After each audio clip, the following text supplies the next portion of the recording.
Hello everyone. I am your dark narrator here to guide you today. I know many of you use this video to help you drift off to sleep, but before you do, please like the video and subscribe to the channel. Also drop a comment letting us know where you're from and what time you're watching. Now settle in, get comfortable, and relax. My name is Peter Tillman and I'm terrified. I'm a physicist here in Toronto and teach at one of the best universities in Canada. I've had a very successful career and have been offered tenure, which I'm still debating. I was very lucky to be born into a very wealthy family and met the man of my dreams about 8 years ago in my early 20s. We've been married for approximately 5 years, and he's my everything. He makes me laugh, he makes me smile, he sometimes makes me cry. Who doesn't have that story to tell about their partner? And he's my partner in crime. The man that came home to me yesterday is not my husband, and I have no idea what's going on. Christopher, my husband, left for a business trip 5 days ago. He's a patent lawyer and occasionally has to travel for work. He left Pearson International Airport and called me when he landed at Wien-Flughafen, Vienna's main airport. I have a bit of separation anxiety when it comes to being away from him, and he has no problem catering to this. He called me after he got through customs and when he got to the hotel. Nothing long, just a "hey honey, I'm here" kind of call. We always preferred phone calls since we text with everyone else and decided that calling would be our thing. I went about the last 4 days as I usually would, doing chores, teaching the couple summer courses that I've been unfortunately assigned, and picking out new colors for the kitchen. His mom is footing the bill for the renovations, so why not? It's her anniversary present to us. Yesterday, Christopher was scheduled to fly back to Toronto. He called me from Vienna after he got into the lounge at the airport and told me that he was super tired and was going to pass out on the plane. I was happy that he was finally going to get some rest after what sounded like an atrociously busy trip. Poor guy, he works so hard. His flight was scheduled to arrive at 11 p.m., and I had an early class to teach today, so I decided to make dinner and leave it in the fridge for him, and then curl up with the poorly written physics textbook that I was editing for a friend. I realized that 11 p.m. had come and gone and I didn't get word from Christopher, but I just assumed that his flight was delayed. He had a layover in London at Heathrow Airport, and I know that they have some pretty brilliant thunderstorms this time of year. So I just figured that his flight was delayed. When 12 p.m. rolled around, I started to get a bit more worried, but then all of my feelings were allayed. I got a text. I know that Christopher was tired and that he usually doesn't sleep well on flights, so I assumed that he just wanted to reassure me. That's why he texted instead of calling. He said, "Just landed. We'll be home soon." Poor guy was so tired he couldn't even type straight. I even got him a new iPhone for his birthday and assumed that he was still having trouble adapting to the touchscreen, having been a loyal BlackBerry fan for so many years. I went to the bathroom, took out my contacts, and fell asleep. I don't know how long after receiving that text I fell asleep, but I was out cold. A few hours later, I heard the latch turn, and I heard Chris's usually heavy footsteps climb up the stairs. He went to the bathroom and did his usual routine, except he left the water running. I thought that was a bit strange. He's usually very particular about turning off the taps so as to not waste water. Not because of the bills, but because of the whole environmentalism kick that he'd been on for the past couple of years. I was drifting in and out of sleep, but I wanted to see him before I fully passed out. He came into the room and something seemed different. Nothing that scared me, but just seemed off. I have terrible vision, and my glasses were not near the bed since I normally wore contacts. I looked over and his upper lip looked swollen, like if he had been stung by a bee, and I could see a lot more gum and teeth than normal, and had a very broad smile, like he missed me and was glad to see me. I asked him, "Babe, are you okay? What's up with your lip?"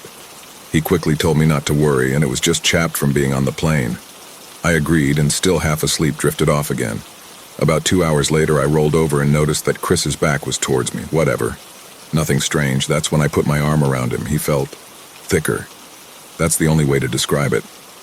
I know what my man feels like, and he just felt like a thicker, broader version of him. My general level of unease was starting to get stronger at this point, but still not being fully awake. I just chalked it up to nothing. This morning I woke up and Christopher was gone. His suitcase was still there. He had changed his clothes, but he was gone. I called him, no answer. He, however, quickly texted me back the following: "At the gym, loft early, we'll be home after we leave. Good, I thought. Maybe he could work off some of that extra weight I felt on him last night, and chuckled to myself. I went about my regular routine, and was just about to step out the door when I saw his suitcase again. He had left it on the landing by the door, and I guess he just wanted it there so he could sort it in the living room. As I was leaving, a faint musty smell hit me. It was like if someone had left steak out in the sun for a couple hours. I was already halfway out the door, so I felt like it was coming from outside. But when I turned my face towards his suitcase, it got so much worse. The smell wasn't a steak being left out for a couple hours, but a couple days. It reeked. I picked up the suitcase only to realize that he had left his lock on it and I didn't have the keys, so I moved it into the garage just so it was out of the house. As I was about to get into the car, I got another text from Christopher. "I love you, see you soon." I texted back, "When you get home, check your suitcase. It stinks and the handle has some kind of residue on it." I still found it strange that he would text. About 10 minutes after I got into the car, my phone rang. Chris was calling me. Me, hello? Chris, hey babe, so sorry that I didn't get a chance to call you. You must be crazy worried. Me, why? Are you okay? Chris, yeah. I've been stuck here in London just getting onto my plane to come home. Can you come meet me at the airport? I froze. I nearly dropped the phone and almost ran my car off the road. Me. What? What do you mean you're still in London? Is this a joke? That's not funny, Christopher. You came home last night. I saw you. I spoke to you. Yes, I'm a heavy sleeper, but don't shit around. What's going on? Chris. Listen. He put his phone on speaker and I could hear a woman in a thick English accent announcing, "And gentlemen, this is the final boarding call for flight BA 203 to Toronto. Could Mr. Fitzpatrick and Mr. Coleridge please come to the British Airways desk on the main concourse?" I stopped the car. I was dead silent. What's going on? Who did I sleep next to? Me. Christopher, get home. I'm scared. I need to see you. Call me when you're at the airport. Everything is okay. I just need to see you. Chris. Chuckle. Okay, babe. Calm down. I'll be home soon. I should be there by 9 p.m. He chuckled because he figured my anxiety was getting the better of me. I didn't want to freak him out about what happened last night, and the texts and who I had spoken to earlier on the phone. I'm going to work now. I'm not going back to that house. I'm going to the airport as soon as I can to meet Christopher, if it really is Christopher. I don't know what's going on anymore. I'm a physicist, a man of science, and none of this makes sense to me. I haven't been genuinely scared like this since I was a child. What's going on? The good news. Science seems to be a useful tool in all of this. The bad news, it's raising more questions that it's answering. I know a lot of you have referenced the mold stories which deal with demonic possession, but after what's happened today, I think we're dealing with something very different. Christopher called me when he landed, and I rushed to the airport.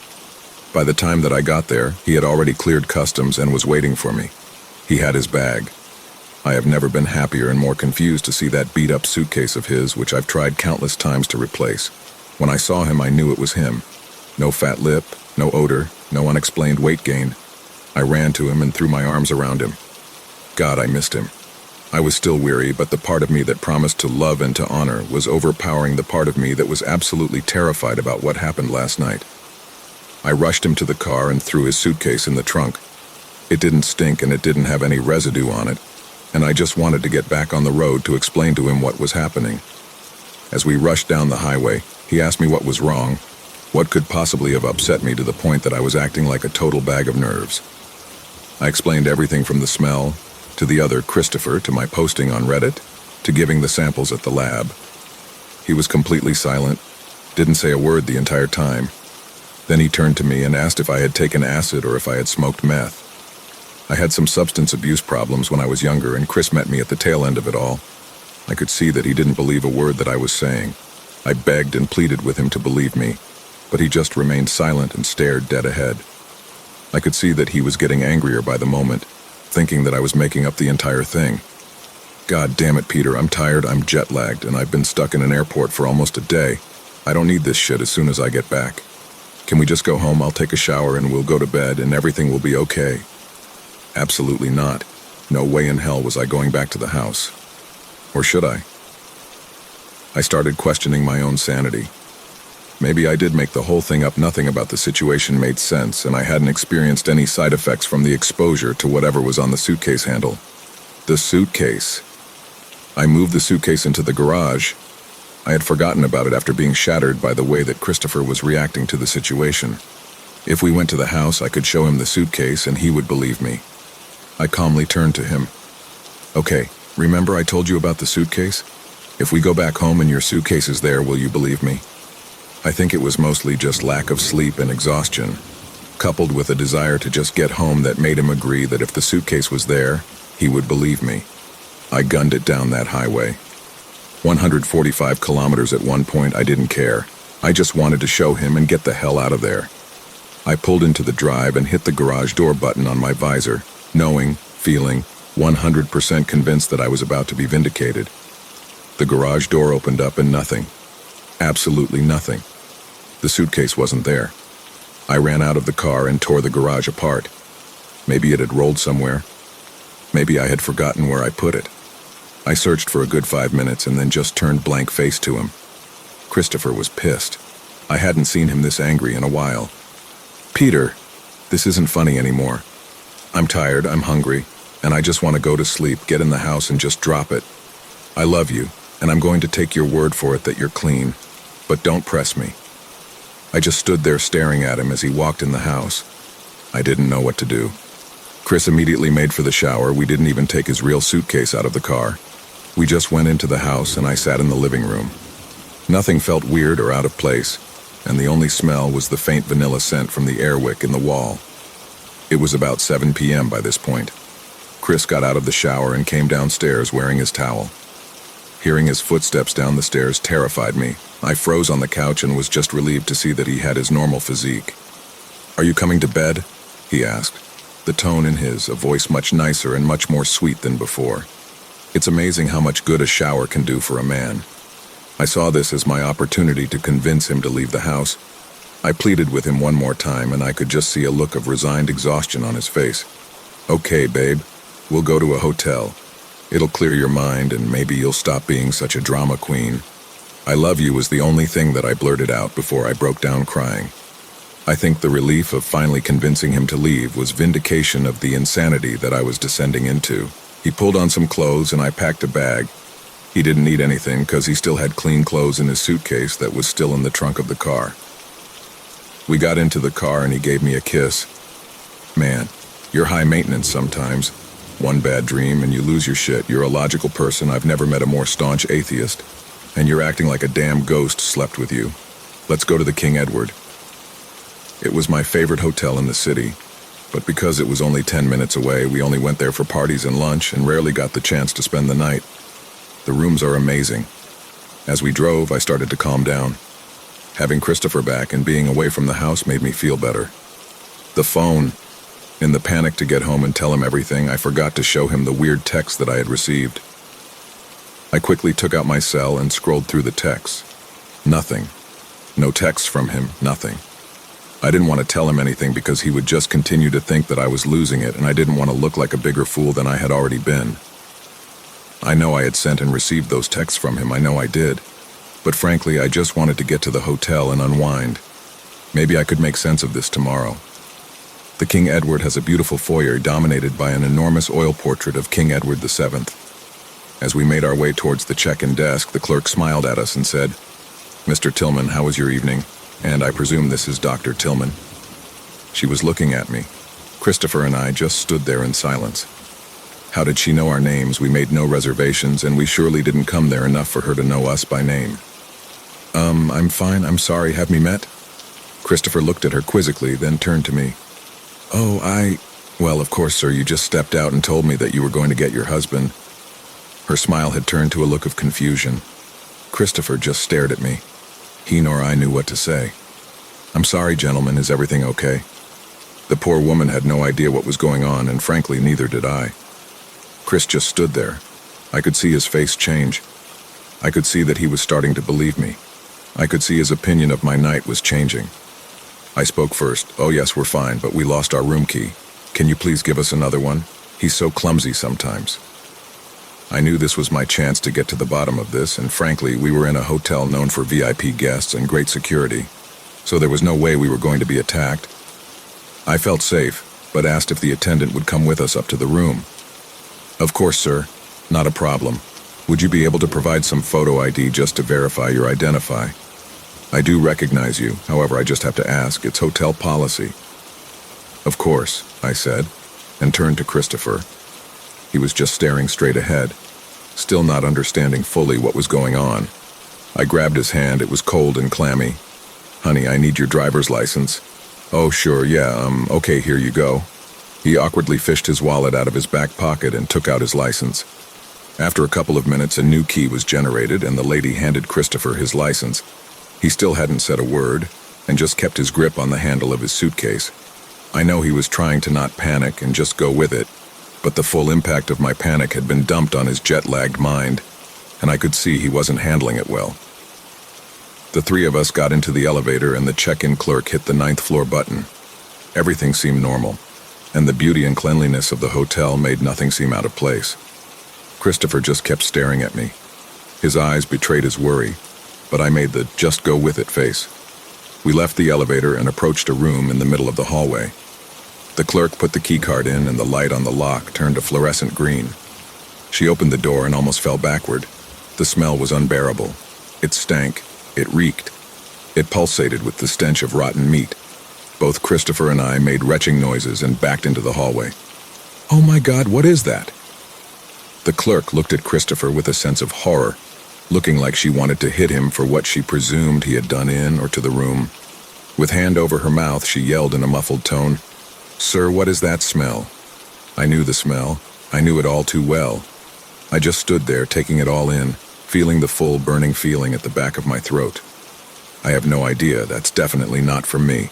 Christopher shot back at her. He was a good 10 feet behind me at this point, the smell being too unbearable for him. The clerk entered the room and looked around. I followed right behind her. It was spotless. The bed hadn't been touched, the towels were still folded neatly, and the minibar hadn't been disturbed. The smell began to waft into the hall, and the attendant ushered me out, left the room, and closed the door. Chris and the attendant just stood there gasping, trying to regain their breath, and I remained stock still, remembering the night before.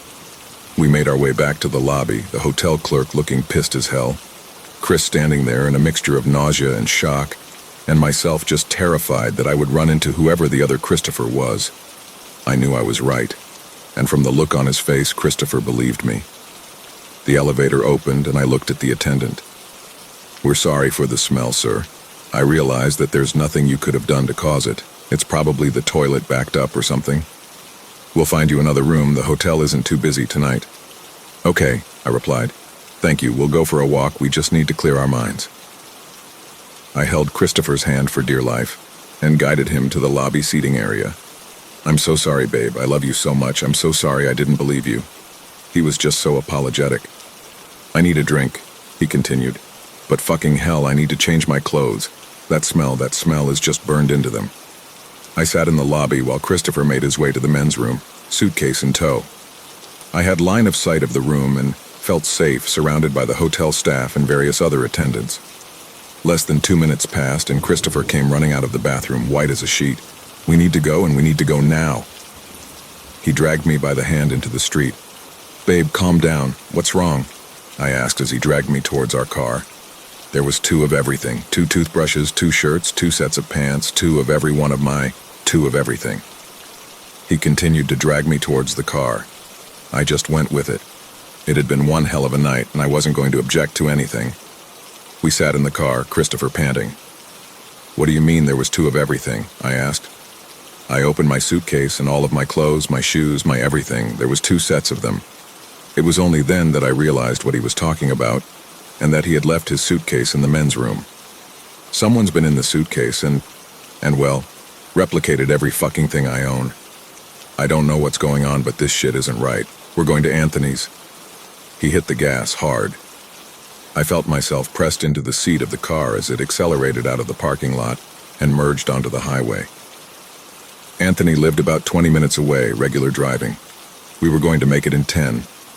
Anthony was a physician, a neurologist, and really, knowing that we were not going home and would have medical care if needed, just made me feel better. Christopher looked like he was going to cry, mixed with the anger of a man who had been wronged. His privacy had been invaded. Someone was pretending to be him, and he had no idea what was going on. I put my hand on his thigh and squeezed, trying to reassure him. In the 8 years that I had known him, I had never seen him like this. I called Anthony. Me. Anthony, it's Peter. We're coming over. Christopher and I need to spend the night. I'll explain when I get there. Anthony. Okay, are you all right? Do either of you need anything? Me. No, just make sure that there's parking in the driveway. Anthony. Sure thing. See you soon. Tell Chris thanks again for the gift. I assumed Christopher had sent Anthony a gift from Vienna. He usually sent things back for him whenever he traveled. He's been the big brother that Anthony needed many times throughout his life. We pulled into the drive. Christopher bolted out of the car and banged on Anthony's door. Anthony opened the door and Christopher burst in. Get in, Peter, and lock the door. Anthony put on the alarm system. Anthony complied and asked what the hell was going on. Christopher started. Chris. We've had a fucking crazy night, Tony. We need to stay here. Something really strange is going on. I don't feel safe. Anthony. Why? What could have happened in the past hour to make you this way? Chris. The past hour. Anthony. Yeah, you looked a little out of it when you dropped the bag off, but I figured it was the jet lag. At least the lip looks a little less swollen. Good to see the Benadryl I gave you is working. And damn, glad to see you showered. You stank. Mind you, no one smells good after a day of travel.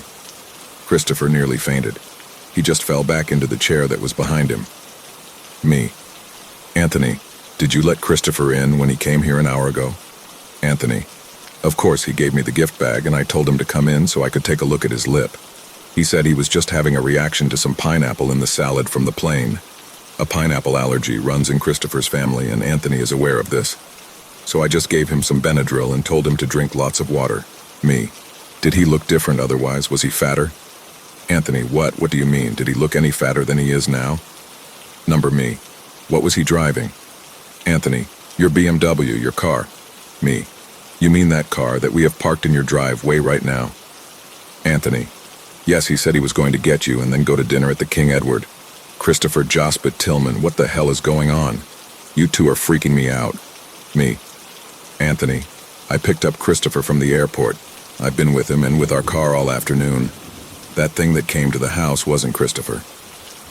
Anthony looked at us skeptically, but his medical mind made him realize that there was no way Christopher's lip would look so normal within an hour. I started telling him the story, all the while keeping an eye on Christopher, who had gone from pale white to a strange greenish hue. I could only imagine what was going through his mind. Just then my phone rang. It was Vas, short for Vasily, the chemist that did my palm scraping from earlier on in the day. Me. Hey Vas, what's up? It's about 8:30 p.m. at this point. Vas, are you on campus tomorrow? I need to see you. We have some results back and they're unusual. Nothing that could hurt you, so don't panic about that, but just not normal. Me. Vas, tell me what's going on. What did you find? I can't handle any more suspense after today. Vas was a very gruff, very bearish Russian man whom I had known for quite a few years. I had never heard him sound confused or worried. Tonight his voice shook with both of those emotions. It almost sounded like he was under duress. Vas. Peter, you're my friend. I don't want to jump to conclusions, but the residue from under your fingernails was human tissue. It was necrotizing, rotting human tissue. What's your blood type? Me.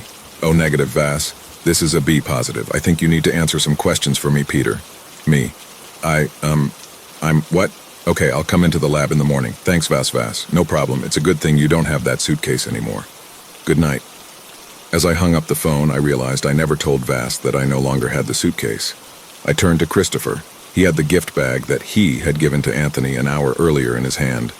It was filled with cheesy Austrian souvenirs and nothing really of note, except for a card in an envelope. Chris opened the envelope and scanned the card. What the fuck? Chris yelled and handed me the card. It wasn't handwritten, it was typed 608. Arrive at airport 6:44. They get home 7:33. Hotel 7:41. Go to room 7:58. Leave quick. Go to car 8:15. Anthony 8:33. Phone ring. Chemist 11:45. Me. It's 10:45 as I type this on my iPad. Anthony, myself, and Chris are sitting in a Tim Hortons coffee shop across the road from 52 Division, a police precinct. Waiting. 10:45 p.m. Tuesday, July 28, 2014. Christopher, Anthony, and myself were all crammed into a booth inside the coffee shop. Confusion, anger, fear, hatred, every single visceral emotion that pulsates in a situation of unknowing flew between the three of us. Virtually no words were exchanged. I think we all sat there, contemplating our own mortality. If this person knew our every move and exactly where we were going to be, how could we do anything about it? What force did we have to fight it? I held tightly onto Christopher's hand. His normally warm, loving hands were cold and clammy with fear. We were across the road from the police station, but how would we explain ourselves? We had brought the note, but what would the introduction be? "Oh, hello, officer. My husband and all of his possessions, including a full-size sedan, were replicated and used to terrify his cousin, a high-ranking neurologist specializing in pediatrics at Sick Kids Hospital." I couldn't imagine the reaction. I could only imagine that we were going to either be laughed at or jeopardize Anthony's career if we said anything. The brain doctor is seeing shit and thinks that his cousin is a doppelganger that I may or may not have slept next to, while my real husband was in Vienna. No, seriously, believe us. Oh, I teach physics too. Fuck, this truly was a catch-22, no way to help ourselves. I couldn't even begin to think of how we would start. Anthony isn't one for silences. He's a very talkative man, and I could feel the tension was getting to him. Saw open a cranium, play around in there and stitch it back up? Sure, no problem. Waiting for a seemingly paranormal creature in a coffee shop in the middle of the largest Canadian metropolis? Hell no. "I'm going to order. Do you guys want anything?" Anthony asked as he rose from the table. "Sit the hell down. You aren't going anywhere." Christopher was starting to get angry. He was a lawyer, and his legally trained bulldog mind was beginning to get the better of him. I could see that he was beginning to reach his limit with what was going on. "Chris, you can see me. The counter is what? 2 feet away? We can't just sit here. We have to order. Plus, I'm parched. It's about 30 degrees, 85 F out there. You two just keep looking at me, and I'll keep looking at you. Cool? I'll take an iced cappuccino for the non-Canadians," Chris acquiesced. "I'll just have a coffee," I weakly said. I realized that neither Chris nor I had eaten since this started, and we had to force ourselves to eat something. And a bagel toasted with butter. Anthony made his way to the counter about 4 steps away, and just to keep everyone's mind at peace and focus on the task at hand, we continued the conversation. "Christopher, so we all agree that he knows we're here, right?" "Peter, absolutely, he knew we were here before we knew we were coming here." "Anthony, we're in public, the cops are across the road, this is the best place to be. If he's going to try anything, all these people would notice and say something. The place is well lit, and once again cops across the road." He was right. There was little chance one of us would be stabbed or murdered in the middle of a restaurant, but all of us were convinced that Chris would show up especially after the experience at the Kind Edward Hotel. He came there, he waited, and then he left. He was going to get his husband, me, according to the check-in clerk. Chris looked around Anthony, vigilant as ever. "My man. You know, he's right, this place is pretty busy, especially for a Wednesday night." I took my eyes off Anthony as well, looked behind us even though the door was in the opposite direction, and I swore I wouldn't take my eyes off of it. They were both right. There were a lot of kids, and what looked like an inconsiderate, neglectful woman tending to them all. About 4 kids, 1 parent. Typical for that part of downtown. It was a rich city, but like everywhere, there was poverty. Anthony approached the counter and placed the order.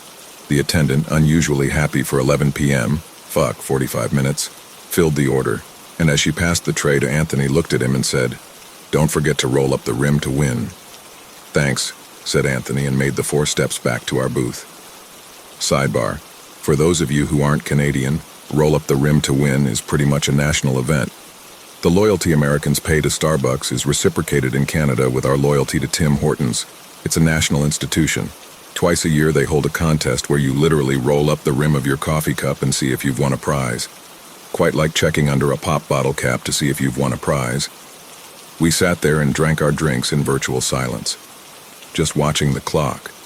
About 10 minutes past 11 p.m., and I couldn't handle the noise of the damn kids anymore. I looked at Anthony and Chris. "I need a cigarette. Can we all go outside? We'll stay by the door, and if anything, it's a straight shot across the parking lot to the cop station. We can make it." They looked at each other and agreed. The noise from the kids was getting too much, and they could just use the break instead of sitting there, waiting for our visitor to arrive. We all stood up almost in a choreographed manner, no one wanting to be left behind in the cafe, and made our way to the door. We stood right by the entrance with our car parked in front of us. It had cooled down a fair amount, and there was definitely a bit of a nip in the air. Hell, this is Canada. Nothing surprising there. Christopher, open the car. I'm going to grab my sweater from the back seat. He hit the auto opener on his keys and the locks flew open. I approached the vehicle, clearly looking inside to see if anyone was crouched in the back seat, just waiting for me. Nothing. I opened the door, constantly looking back at Anthony and Christopher, who were less than a foot away from me at this point, grabbed the sweater, and we all walked back to the entrance. I had finished the cigarette in record time and just wanted to get back in the restaurant. Even though we could run to the police station if need be, the silence of the parking lot, coupled with the exposure of being outside, just gave me an eerie feeling. Anthony and Christopher agreed with me, and we all went back inside. 11:30 p.m. Damn, the kids were annoying. Christopher and I were just in the initial phases of adoption and loved children dearly, but these kids wouldn't shut up. Coupled with the tension of what we were waiting for, it started to get too much. Christopher squeezed my hand. I'm just gonna tell them to shut up. Fuck, I can't handle this. Calm down, focus on the task at hand. Let that be white noise. Anthony, our ever-patient physician, had a very calming effect on Christopher, and this seemed to work. Every second that passed, every minute that dragged by, we could feel the tension building. Would he come through the door? Would he manifest right in front of us? How would he do it? And the ultimate question, what the hell did Chris want with us? What was he trying to extract from us that we could possibly give him? Was it money? Say so, and I'll write the check for you right there. Was it control? Was it power? Was it sexual favors? If it was that, I'd volunteer to do him right then and there if that meant we'd be left alone. Not a one of us said a word for the next 15 minutes. We sat there in utter silence, the overpowering din of the coffee shop providing what turned out to be rather useful background noise. In hindsight, if the Tim Hortons had been dead silent, we would have had a much harder time being there. 11:45. We all looked at one another. Nothing. Nothing changed, nothing happened. The din and the noise still continued. People kept placing orders. The overly happy employee kept filling the orders, and just nothing. Christopher kept playing with the car keys, but still nothing. Anthony finished his coffee and rolled the rim. He froze, where it should have said, "Please try again," or "You want a donut." It just said 1 and 1 is 2. Why 3? Anthony just said, "Oh shit," and showed us the rim. The creature knew we were here. He knew how to communicate with us, but he wasn't here. What the hell was he trying to say? Christopher, Anthony, and I looked at one another. Maybe he wasn't going to show up in such a crowded place, and chose to send us a message this way. Maybe we had outsmarted him by picking such a public place. We had screwed up his timeline. Here we were waiting. "Hey mister, what happened to your lip?" Those 7 words were like a gong, like the so-called shot heard around the world. Fuck, they were a cannon in the noisy room to us. Chris and I turned around, and Anthony, already facing that direction, looked over our shoulders. There was a man sitting in the booth behind ours, his back to us. He was wearing a hat and a jacket with the collar popped. There, standing, looking at him, was a girl, no more than 6 years old, staring at his face. "Mister, why's your lip so fat? That's gross as..." I've never moved that fast in my life. "Jesus fucking Christ, run," was the only thing that Anthony could think to say. Christopher and I shot out of the coffee shop as quickly as we could. Christopher hit the clicker for the car door, and the safety of the beep beep that automatic locks make when they open sounded. We all piled into the car. Christopher in the driver's seat, me in the passenger, and Anthony in the back. We hit the start button, and the engine came alive with a soft purr. Christopher threw the car into reverse, and we gunned it out of the parking lot and straight in the parking lot of the cop station. All 3 of us were yelling. Nothing was discernible. Christopher was yelling about how the hell did we miss him coming into the cafe. That seat was definitely empty when we sat down. Anthony was almost on the verge of hyperventilating and kept asking what the fuck we think he wanted.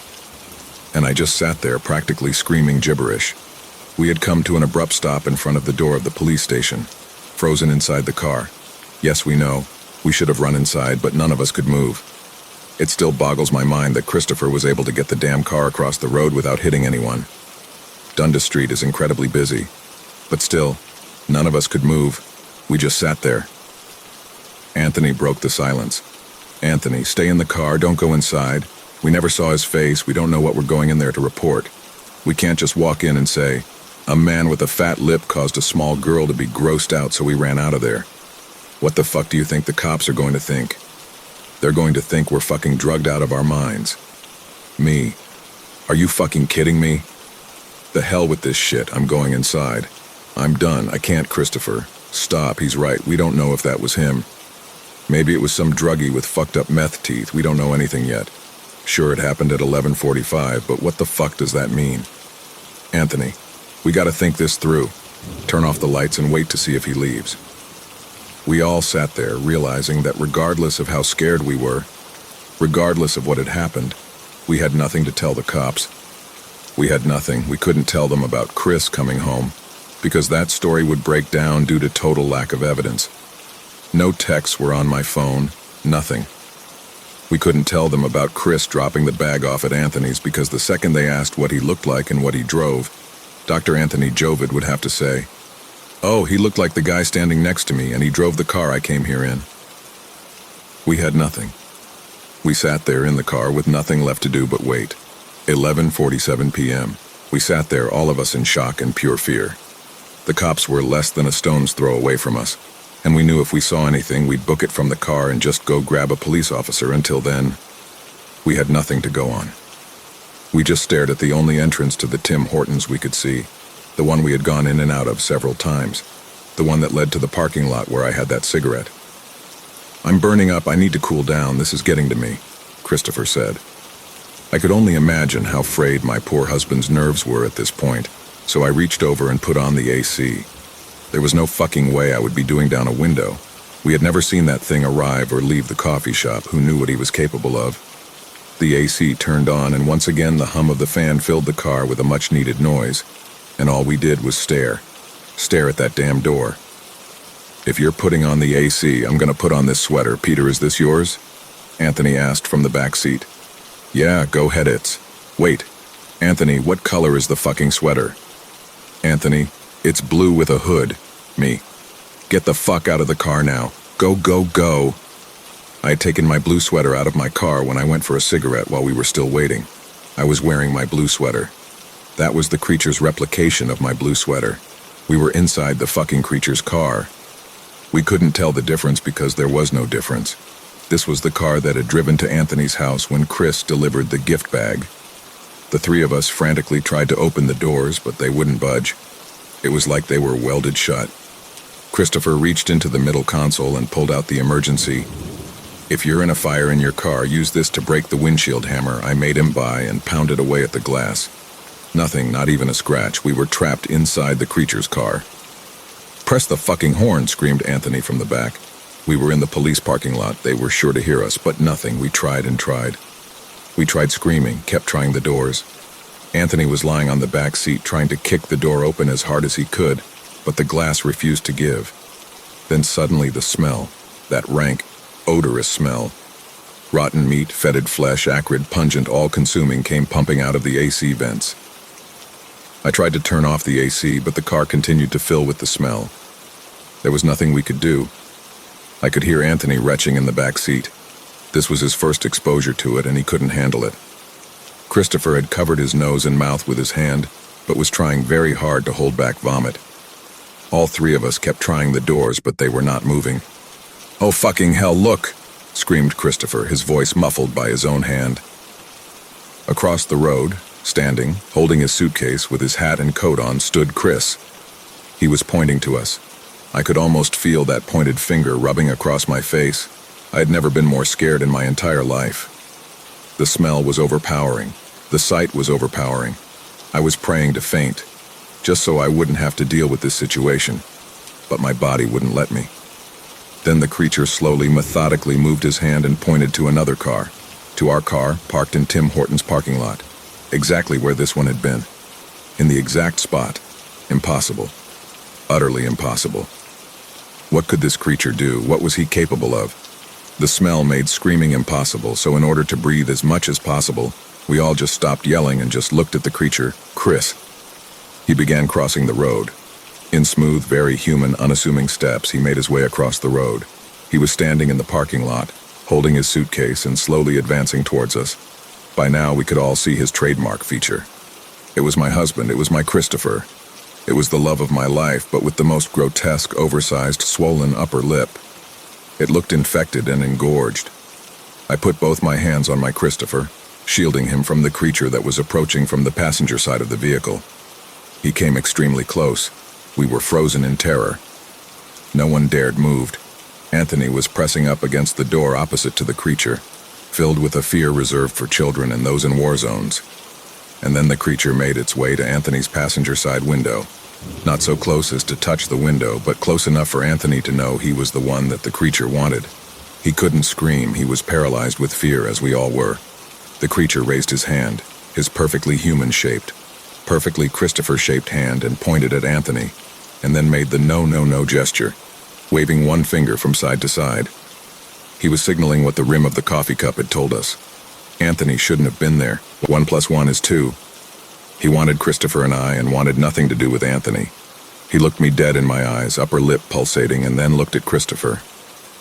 He averted his gaze quickly, as if he couldn't stand seeing what my Christopher, what the real Christopher looked like.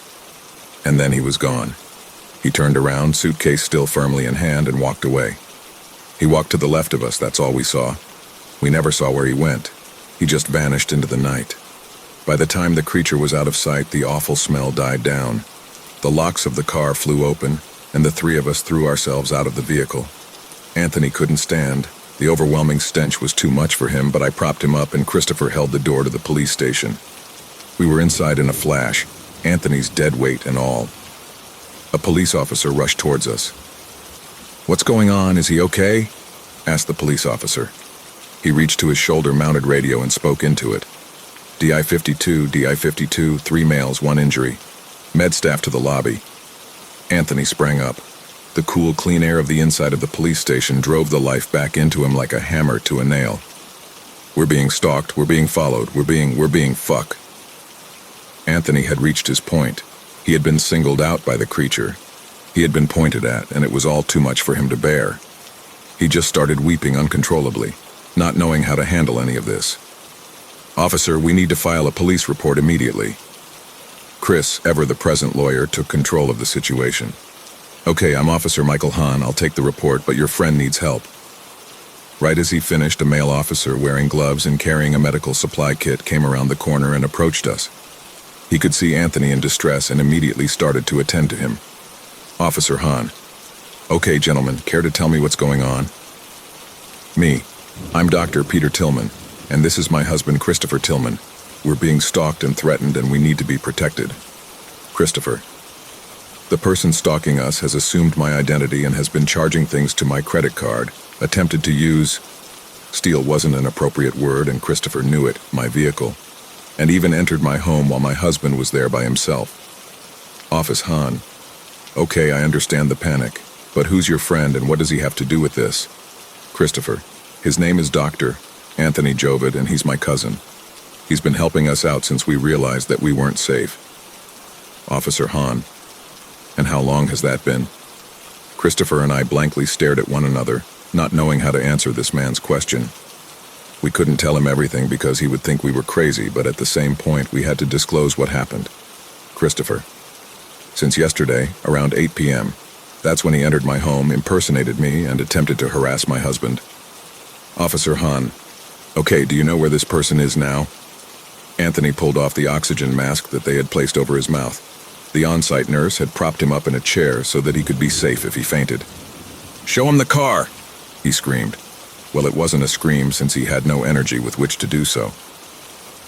Christopher and I took Officer Hahn outside the door, waiting to show him the duplicate car that the creature had conned us into getting into. But nothing. The car was gone. I looked across the road and just as expected I could see my car, my real car. Or I thought it was my real car, sitting in the parking lot of the Tim Hortons. Not wanting to risk it, I told the officer to come with us across the road. He radioed in to tell the control board where he was going and crossed the road with us. Anthony remained in the police station after all. The creature apparently didn't want him. Officer Hahn, Christopher, and myself approached the vehicle, not knowing what to expect. The cop took out his flashlight and shone it inside the car. Officer Hahn: "This your vehicle, sir?" Christopher: "Yes, it's registered in both our names, Officer Hahn. Please open the doors. If you do not mind, Christopher." "Not at all. Please have a look around." The police officer thoroughly searched the vehicle, even lifting the bottom part of the trunk and rifling through the glove compartment. We waived any right we had to unnecessary search and seizure and let the man do his job. Of course, there was nothing. Nothing at all. Officer Hahn, come back with me to the station and fill out the paperwork. We'll see how your friend's doing. If he needs to go to the hospital, I'll ride him over. If not, there's not really much we can do, gentlemen. Christopher. But well, how? Peter. Nothing, officer. Christopher, he's right. There's not much he can do. Thank you, sir. We'll fill out the paperwork. We all got into the car, including Officer Hahn, who we asked to accompany us, and went back to the station in order to fill out the paperwork. It took less than 20 minutes, and Anthony had recovered well enough to come with us. We thanked the police and went into the parking lot. I unlocked the car and looked around to make sure nothing was off. But what the hell could I prove? What did I know anymore? Nothing. We couldn't tell what was real from what was fake anymore. We sat in the car, engine running, for about 15 minutes and discussed what we should do. The suggestions ranged from a hotel to Anthony's to our house to just staying in the parking lot. Regardless of where we went, this creature would find us. At least we had filled out the police report, and Officer Hahn took us serious enough to say he would come by tomorrow and check on us. It was about 1 a.m. by the time all of this was finished. Anthony and I decided to go to my mom's place in Yorkville. It was a penthouse with more than enough room to house us, and frankly, it seemed that this creature, this fake Chris, was only after myself and Christopher. So we knew we would be safe there. And it was only a few minutes away. I called my mom, and she said to come on over. She's a bit of a night owl, and I didn't give her any details about why we were in the area or why we wanted to come over. She just said to stop on by. So we went. On the drive, I asked Christopher for the paperwork that the cop had given us, just so I could make sure it was safe. There was now an official record of what had happened to us, and I wanted to make sure my copy was reachable, just in case. I took one glance down at the paper. I wasn't shocked, I wasn't surprised, I wasn't off-put. I was just plain terrified. Instead of a detail of the incident in the section meant for that, it only said the same 3 words over and over and over. New beginning tomorrow, new beginning tomorrow, new beginning tomorrow. I'm at my mom's house now. I sit and wait for tomorrow. This is starting to make more sense now. I guess all debts do need to be paid. Anthony, Christopher, and I pulled up to the entrance of my mother's condominium. It had a beautiful circular driveway, a gate that allowed people and vehicles in and out, and an extremely ornate fountain in the center of the courtyard. 24-hour valet parking was a nice perk. Anthony, are you sure that you want to let some poor unsuspecting valet drive this car? What if that thing decides he wants to take it for another spin? Me. Honestly, at this point, I doubt that it's after anyone but me and Chris. I mean, you were singled out. He pointed right at you. Anthony. Thanks, Pete. I really needed to be reminded of that. Anthony was still obviously shaken, but also extremely relieved that he was not being hunted. Or haunted. Whatever the right word may have been. The valet approached the car, a young woman about 25 years old in a sharp brass button jacket and matching pants. Hello, Mr. Tillman, I hope this night finds you doing well, she said, looking at Christopher. I presume you're here to see Mrs. Blockbauer? I recognized the valet. Elise, I think her name is, always very sweet. I am, but I don't think we'll be needing you to park the vehicle. We'll drive ourselves. Christopher had made the decision to spare this poor woman from whatever horrors she could potentially be subjected to by driving the car. What has my life become? Letting a valet park a car was now a hazard to be avoided because a face-stealing creature might stink her to death? God, I just wanted relief. We turned the car into the underground parking lot. My mother's condo was the largest ones in the building, and as such it entitled her to 6 reserved parking spaces. As we descended, a serious feeling of unease enveloped all of us. We were going underground? After a night like this? The smiling faces of the 3 security guards we saw walking around reassured us, but God knows why. This thing was capable of manifesting unnoticed in a busy restaurant and replicating a full-size car. 3 security guards would be useless. Hell, the entire Air Force would probably be of no use to us at this point. We parked and sat in the car. All of us were a combination of exhaustion and terror, not really knowing what we were supposed to do with ourselves. Anthony, as always, broke the silence that we had opted for. Do you really want to involve your mother in this? Christopher sternly shot back at him. Anthony, you heard what Peter said. It doesn't want anything to do with you. 1 plus 1 is 2, you're safe, and I'm sure his mom is too. I agreed with Christopher and pointed out that we should at least leave the basement. We exited the vehicle and hurried to the elevator. Another closed space, crap. Christopher pushed the button, and due to the good services of the valet, the elevator arrived very quickly with her inside of it. "Good evening, Doctor. Tillman, how are you tonight?" she asked in a very comforting tone. "You wouldn't believe if I told you," was the only thing that came out of my mouth. I don't know why. It just made the elevator ride to the penthouse very awkward. "Well, I hope your tomorrow is much better than your tonight has been." She was such a sweet girl, and that's really what we all needed in that moment. Unadulterated comfort, since whatever semblance of peace we had in our lives had been completely stripped away. We rode the rest of the way in complete silence. The elevator doors opened into the hallway, and Christopher and Anthony left very quickly. Tensions were still running high. "Take care, Dr. Tillman," the valet said from inside the elevator. I turned and smiled. "And don't worry, sir, I'm sure you'll find your suitcase. It'll be in the garage when you get home." She smiled. The door closed. My blood ran cold. Christopher and Anthony were too far ahead of me to notice what she had said. The creature knew we were here. There really was no outrunning this thing. I either had to live with it or kill myself. I was just left standing in the hallway. Christopher turned and looked at me. "Babe, are you okay? Come on, let's just get inside."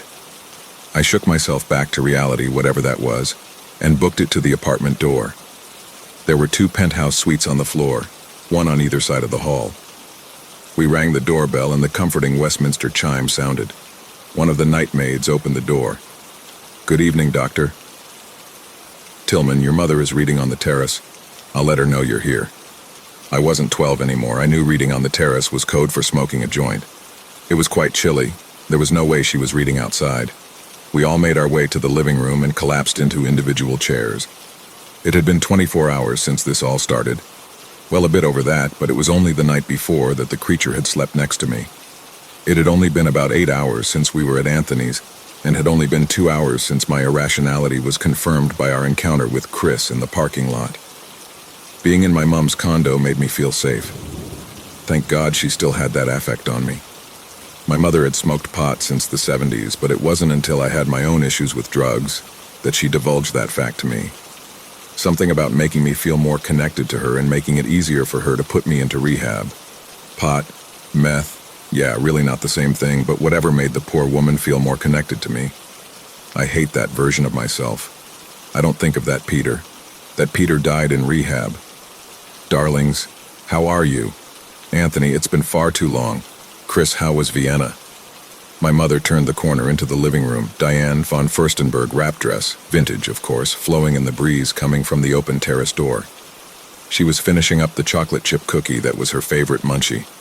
She wasn't one for coming second in a conversation and dominated any room she was in. Think Dame Edna meets Barbara Walters. "I'm okay, Mom. Just exhausted. We've had a pretty intense afternoon." I decided to not sugarcoat anything and just be straightforward with her. "Peter, what's wrong?" My mother's tone had changed. She was now obviously concerned and wanted every detail of why we were there and where we had come from. She walked over and sat next to Christopher, facing me. "Mom, something's following us. I don't know what. I don't know how long it's been around, but yesterday it..." This was the 3rd time in less than 24 hours that I found myself telling the story about the creature sleeping next to me. And for some reason it hurt more. It terrified me more to tell it to my mother. I knew how much she cared about me, and how it had only been her and I since Dad passed away, so I knew telling her this would cause her so much pain. Yesterday it shared a bed with me. I just blurted it out. Tonight wasn't the night for filters. My mother is a pale woman, but whatever color she had in her face drained instantly. There was no hiding her emotions. She was terrified. Something had tried to hurt her little boy, and she believed me. Then again, I was always open, even with the drug usage, so she had no reason to believe I was lying. "What do you mean it shared a bed with you? Did you have sex with it? And what the hell is it? What sort of creature are you referring to?" I think it was the tone or the straightforward abruptness of her questions that set me on edge. This was the first time I was telling the story and it was being believed, but her reaction seemed so controlled, her questions so clean and methodical. "No, I did not have sex with it, Mother.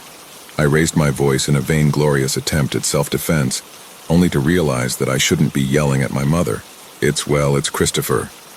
Well, it's not really Christopher, obviously, but it looks exactly like him, only it's thicker. Or it was thicker. And it has this god-awful lip that looks like it's about to explode. My mother shot out of her seat and stood stock still, arms akimbo. Peter Jurga Tillman, you've been doing drugs again, haven't you? What is it this time? Cocaine, LSD, methamphetamine, heroin again? She rarely yelled at me, but this was almost at the top of her voice. The maid who was within sight made herself scarce. Mother, I have not. I was standing now, my large frame dominating my mother. Two bulls rearing to attack one another. Paula, he's telling the truth. I wouldn't have believed him either, but I saw it with my own eyes. Christopher, my staunch defender, said as he slowly stood up and put his hand on my mother's shoulder. Peter, I'll tell her the rest. No, I don't want to hear the rest. That's enough for one night. You boys need to get some rest, and in the morning we'll discuss this. I'm exhausted, and frankly, my mind's not clear enough to talk about monsters and boogeymen right now. She was defiant and unyielding. I knew from how she was acting that she was in no mood to hear our story, but this was very odd. My mother was never one to doubt me, and was never one to fly into a rage when confronted with a good piece of gossip or news. For fuck's sake, Mother, we're being stalked and could be in danger. I couldn't hold it in. I rarely swore around her. I'm a grown man and I still don't curse in front of my mother, but this time it was warranted. You're in one of the safest buildings in the city. Nothing can get you here. Boys, please change and make yourselves comfortable. Anthony, I'm sorry, but I don't have anything in your size, but we'll get you some toiletries and a robe. You can have a nice warm shower. Christopher, Peter, help yourselves. She wandered out of the room and directed Anthony to Sylvie, one of the night staff who was too busy pretending that she did not hear my mother reference my drug-addled past to realize that my mother had walked up behind her. Sylvie, this is Anthony. Please show him to a room and make him comfortable. My mother, ever the hostess. Christopher had left the room to go and change. He had showered when we had returned home from the airport, but that was hours ago. And after all the sweating and insanity that we had gone through, he figured that a nice long shower would do him some good. I refused to let him go and told him to shower with the door open. I refused to let him be out of sight for any reason. I found myself standing alone in the cavernous living room, staring out the wall of windows. The city was beautiful at night, but the only thing on my mind was when the creature would strike next. He had already sent me a message via the valet. He knew I was here. What would happen? What the hell did he want? And why me? Come with me onto the terrace, my mother said as she walked up behind me. Jesus, don't scare me like that. Not after what I've gone through, I sternly said to her. It's bad enough that you think I'm crazy. Put your jacket on and come with me onto the terrace. Bring your cigarettes, she ordered. My mom had smoked cigarettes until she was pregnant with me, or so she claimed, and hated the fact that I smoked tobacco. Marijuana's a beautiful, healthy plant, no carcinogens, was always her retort whenever I threw the fact that she smoked pot in her face. My mother didn't wait for me and was already out on the terrace, second or potentially third, joint lit. She inhaled deeply. Sit down. She gestured to the lounger that was 3 feet away from me. I don't feel like sitting, I'd rather stand. I lit my cigarette. My mother had her back to me and was looking out over the city. I had never really seen her like this, not since Dad died. She was usually very upbeat and energetic. Pot never had a downer effect on my mother, but rather made her mind flow more easily and helped her to have that zest she was known for. Which one happens first? The smell or the sight? My mother quietly asked, still facing the city. I coughed. I had smoked for 15 years. I knew how to smoke, but that question caught me off guard completely. I coughed hard, trying to catch my breath. What? What did you say? I wheezed at her. I was trying to scream, but like Anthony in the police station, the first question just knocked the wind out of me. Mom, what happens first? Do you see him, or do you smell him? Me. How do you know about the smell? Has he been here? Did he hurt you? Mom, answer the question, Peter. Do you smell him first, or do you see him first? Me. It's always the smell. I'm not telling you anything else until you tell me what you know. Mom, is it the lip or the eyes? Me. What, Mom? Is it his lip that bulges out, or is it his eyes? Which one? I know you said something about his lip, but I want to make sure. She hadn't turned to face me. At all. I could tell from the sound of her voice that her throat was starting to tighten, as if she was on the verge of tears. I hated seeing my mother cry, but I wanted some damn answers. Me. It's his lip. Mom, did he give you anything? Has he left you any notes or cards? I took the crumpled police report from my pocket and handed it to her. I pointed out the section where the incident report was supposed to have been. New beginning tomorrow, new beginning tomorrow, new beginning tomorrow. Mom, okay, it's time to pay the debt. All debts must be paid. All dues have to be collected. My mother turned around, tears were streaming down her face. I slowly walked up to her and she took another drag from the dying joint. Peter, we need to talk about your future, about what's going to happen, she tearfully said. I knew that this was my chance to finally get some answers, to finally understand what was happening in my life. But to know that my mother knew something about this and never said anything enraged me. How could you not tell me about this? How could you keep something like this a secret? I asked, both hurt and angry. Actually, I was livid, virtually vibrating out of sheer and total rage, teeth clenched. We were told you had more time. They told us that they would only come after we had both died, after you had your son. She put her hand on my shoulder, and out of rage I pushed her away. Who is they? What is going on? I demanded answers. The rage had vanished and was instantly replaced with a fear of not knowing, and a sadness that my mother knew without telling me anything. Son, our past is a lie. Your father was never very good at... Well, he really was never very good at anything. Your grandparents were amazing. Both his parents and my parents knew one another before the war during the time in the camps. His parents were sent to Buchenwald and my parents were dumped into Mauthausen. Luckily, none of them, his parents nor mine, were sent to Auschwitz or Bergen-Belsen, but Buchenwald was no luxury hotel. When they left the camps at the end of the war, they ran into one another as they made their ways across a war-ravaged Europe. Your father's mother and my father even started a business together. They were cloth merchants. Not rich by any standards, but it was the 40s. The name of the game wasn't get rich, it was survive. We were poor, our poverty stemmed back generations, but we always made ends meet. Eventually, our parents drifted and lost touch with one another. When your father was a teenager, he came back to Germany to find work, and there he found me. We fell deeply in love within a matter of weeks, our parents not knowing, and frankly, we had no clue that they knew one another. Our courtship became more intense, and finally we realized that we had to tell our parents.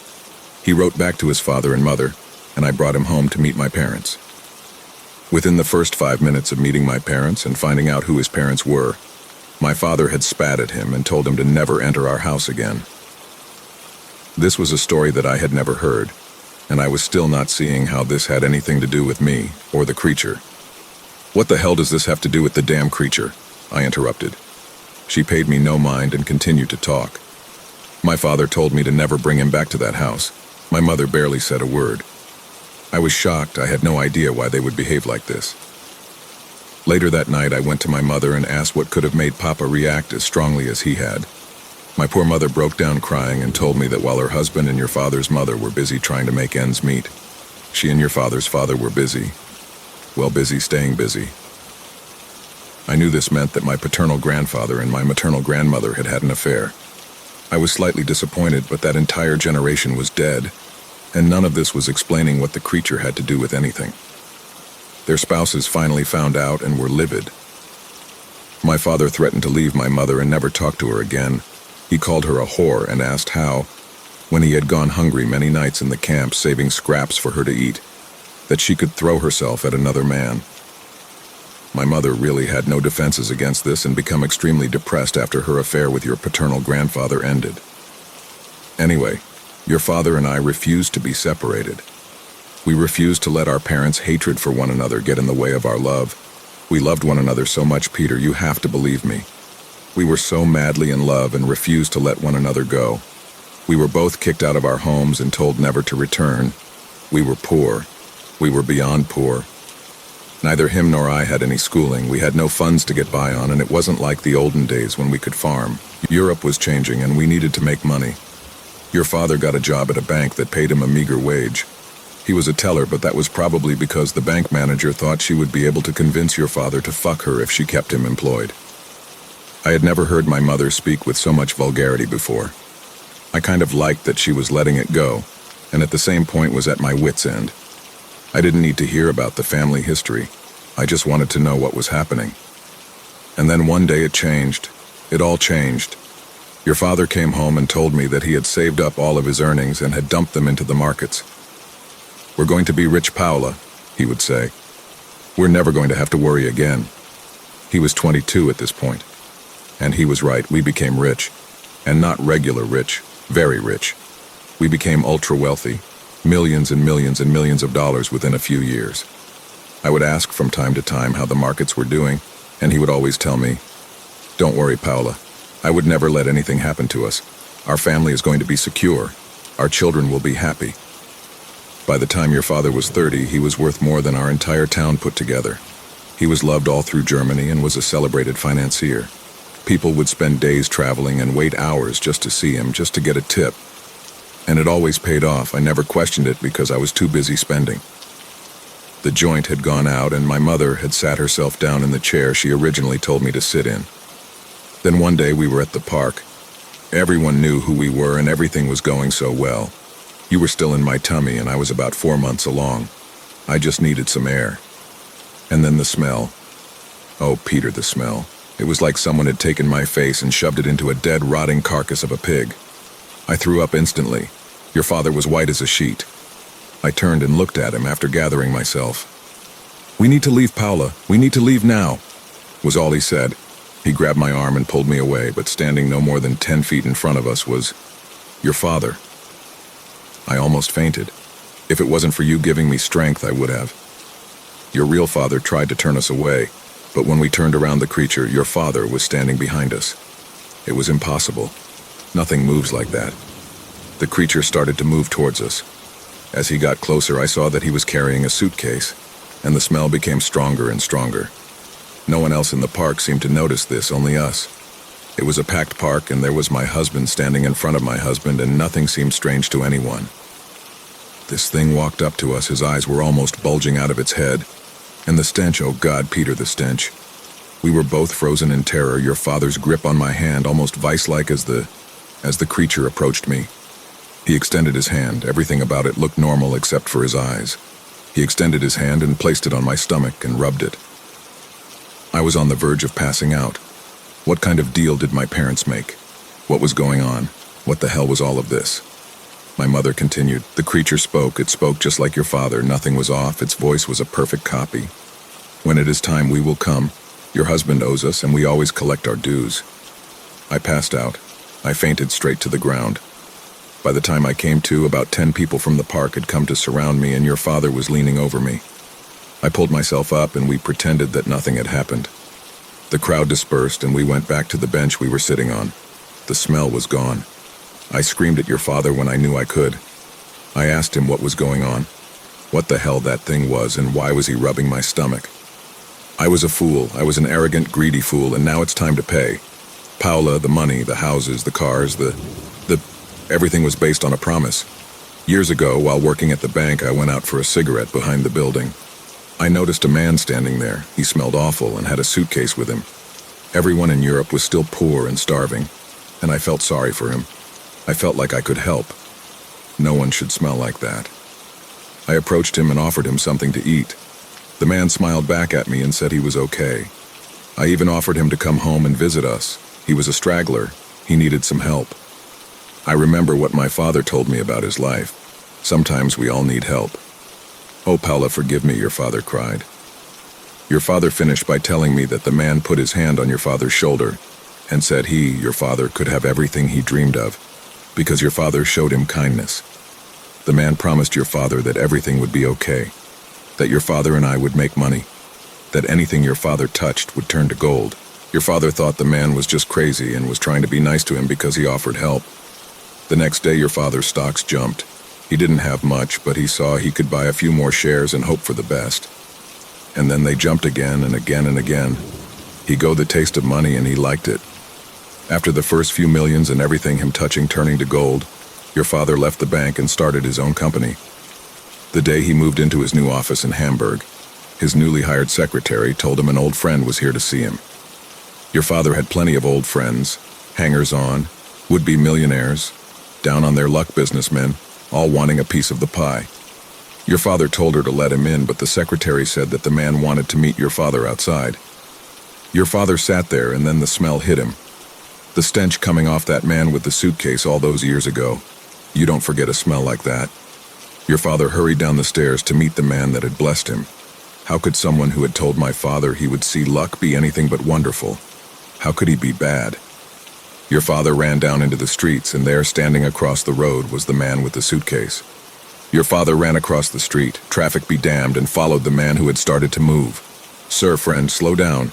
I want to thank you. Your kind words gave me everything." The man turned down another street, and your father followed. Suddenly, the man stopped and turned. He had the most awful bulging lip your father had seen. Much different from the last time he had seen him.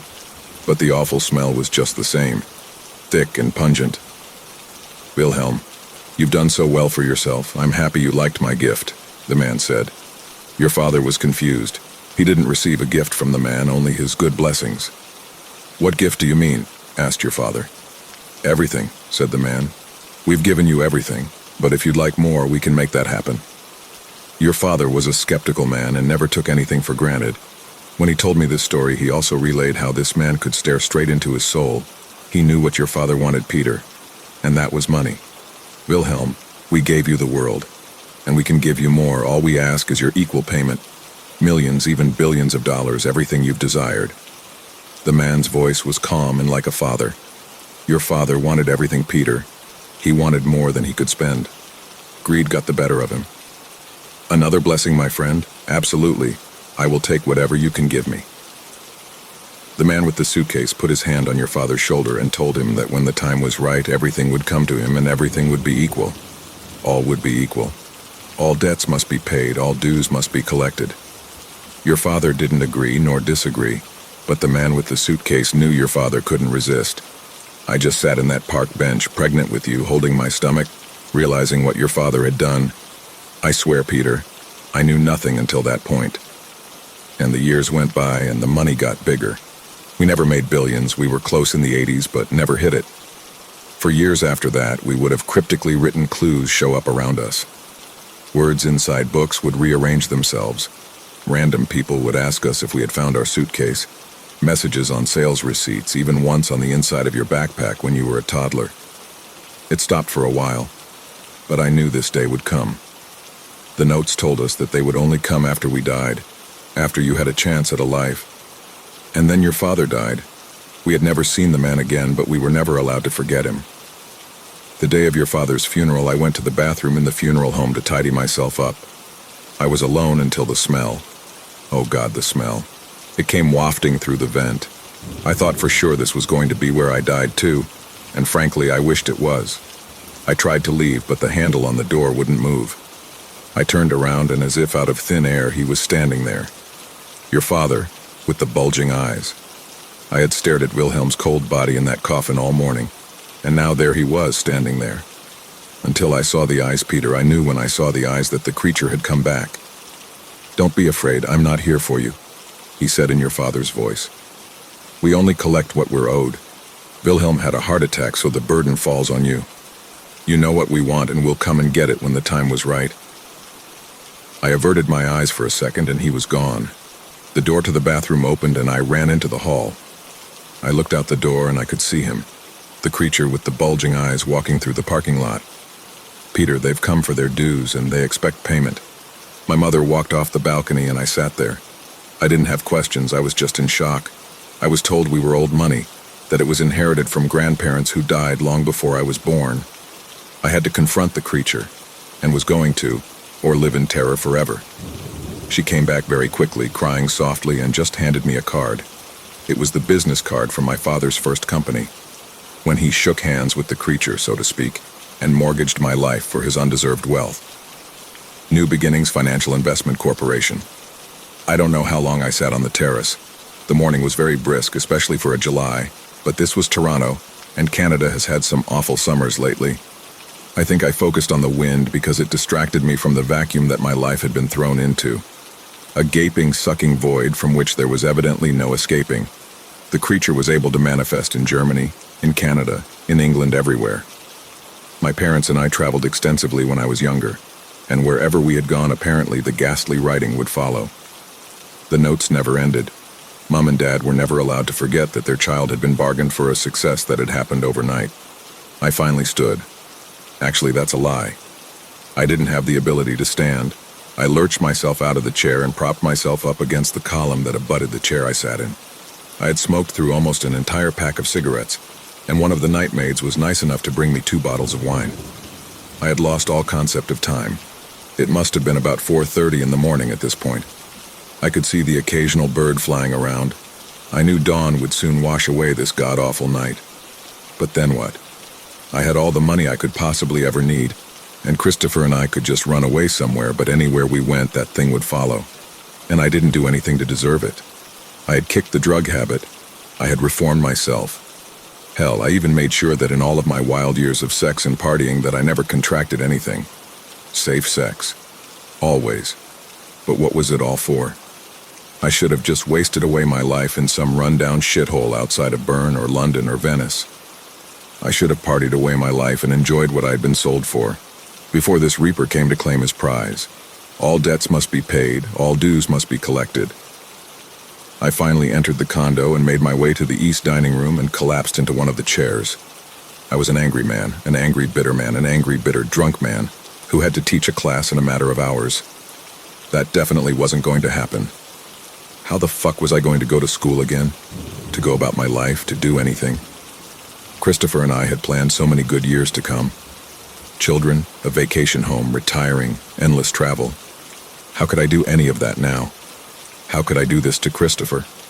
Children were certainly out of the picture, and there was no way I could have Christopher constantly looking over his shoulder for the day that his double would finally just come and take me. God, to know that I was claimed. The staff turned over at 5 a.m., and I saw 2 of the maids changing out of their uniforms and into their regular clothes. I knew that I had to start tackling this, but how the hell would I go about even starting? How would I deal with this? I reached for my phone. The class was at 8:30, and if I sent out a broadcast message to my students, I would save a good number of them the annoyance of coming to an 8:30 class, only to find that their professor wasn't there. 2% battery life. That's all I had left in my phone. I had to find a charger. I hit the page button, and luckily Sylvie hadn't clocked out yet. I asked her, my breath smelling of Chateauneuf de Pape, a good vintage at least, and my words slurred, if she could source me a charger for my iPhone. She could see that I was in distress and had no doubt overheard the conversation between my mother, Anthony, Christopher, and I earlier on that night. Morning? She disappeared momentarily and came back, charger in hand. God, I loved her. She was such a useful person, like I had been before any utility in my life had been so unceremoniously stripped away. Here you are, Dr. Tillman. You should check your phone. He doesn't like to be kept waiting. She dropped the charger on the table and left the room. I was drunker than I realized, but I understood what she said. Within a few seconds of her leaving the room, the famous tritone that all iPhone users are familiar with sounded. It was an area code 647 number. It's cold in the house. I sobered up instantly. This was it. He was here. He was outside, and he knew that I knew what he wanted. I stood up and turned towards the hallways leading to the terrace. I hesitantly made my way down to the wall of windows that opened up to one of the absolute best views the city had to offer. Money, it buys so many things and nothing at all. I made my way to the door and turned the handle. If I wasn't sober before, the smell that came rushing into my nostrils certainly fixed that problem. I could smell him near. The same burning at the back of the throat, the same apprehensive feeling, the same taste of rotten flesh filling my mouth. Except this time I understood him. I understood that he wanted me. The terrace wraps around the corner of the building, at which point it stops and the terrace of the adjoining apartment begins. My mom's took over 3/4 of the floor space, and Mrs. Thompson Fitch, wife of the advertising magnate, 4th wife to be exact, owned the remaining 1/4. I turned the corner away from the view of the living room. The sun was slowly rising, and it was blue out. You know that time of morning where the sun begins to creep above the horizon? It wasn't quite dawn, but it wasn't quite night. I could see the creature standing at the far end of the terrace, back towards me. I froze. I was filled with the bravado of a wronged man leading up to the turn, but now was consumed with dread. Was this it? Was my life going to be claimed now? Was the debt to be collected? I stopped moving forward, and then in the Christopher's voice, in the voice of the man that I loved so much, the voice of the man who I would give everything for, the creature spoke. Hello, Peter. I couldn't respond. I just stood there and waited to die. Hello, Peter. Again, no response from me. I couldn't bring myself to do it. I couldn't bring myself to talk or even to feel at this point. Every atom in my existence was vibrating with fear, no excuses. Hello, Peter. I would appreciate a response. The creature seemed to be getting impatient. Chris's wanted to talk. Hell was the only thing I could manage to get out. I was so exhausted, so weak, so drained, so everything. All emotions that I had ever experienced in the negative sat on me like some kind of massive stone, waiting to crush me. Nothing happy, nothing contentful, nothing peaceable. Just the dead weight of a ruined life. The smell still lingered in the air, thick and acrid, like that smell of burnt hair. Paula spoke with you, she told you the deal. The creature continued, back still towards me. No sign of movement on his part. I still couldn't speak. Facing the back of him was like facing the back of every failed moment in my life, mixed with a terror so visceral and real you could cut it with a knife. She told you half the story. You should ask Christopher the other half. He said, still sounding exactly like Christopher, like he was referring to himself in the third person. And then he turned around. I could see the lip from 50 feet away. It had burst at this point and oozed a thick black substance that ran down the front of his coat. It looked a mixture of tar and water. Black enough to be tar, but flowed like water. Like dead, necrotized blood. I backed up, but there really wasn't much of place to back up. This sight terrified and burned me.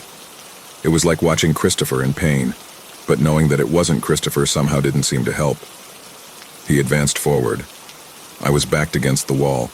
I had nowhere to go, and as if controlled by another, my legs failed me. I couldn't bring myself to run left or right. The creature continued to advance forward. I noticed how much his walk was like Christopher's, with that stupid sort of dip that Christopher does when he walks slow, a result of too many high jumps off of cliffs into water when he was a teenager. I shut my eyes, like a child attempting to get away from a terrible sight, the smell of the creature getting stronger and stronger with each advancing step. I could feel hot, fresh tears streaming down my face. I was crying, not out of fear, but out of hopelessness. I had so many things that I wanted to do, I had so many wishes that I tried so hard to fulfill. All that was gone, and the only thing left was a blank IOU, waiting to be signed by whatever this creature walking towards me was. He stopped within arm's reach and raised his right hand to my face. The smell was almost unbearable. It was unbearable. I could feel myself dry heaving. I had smelled this stench several times in the past 24 hours, and this time the proximity brought me even closer to vomiting.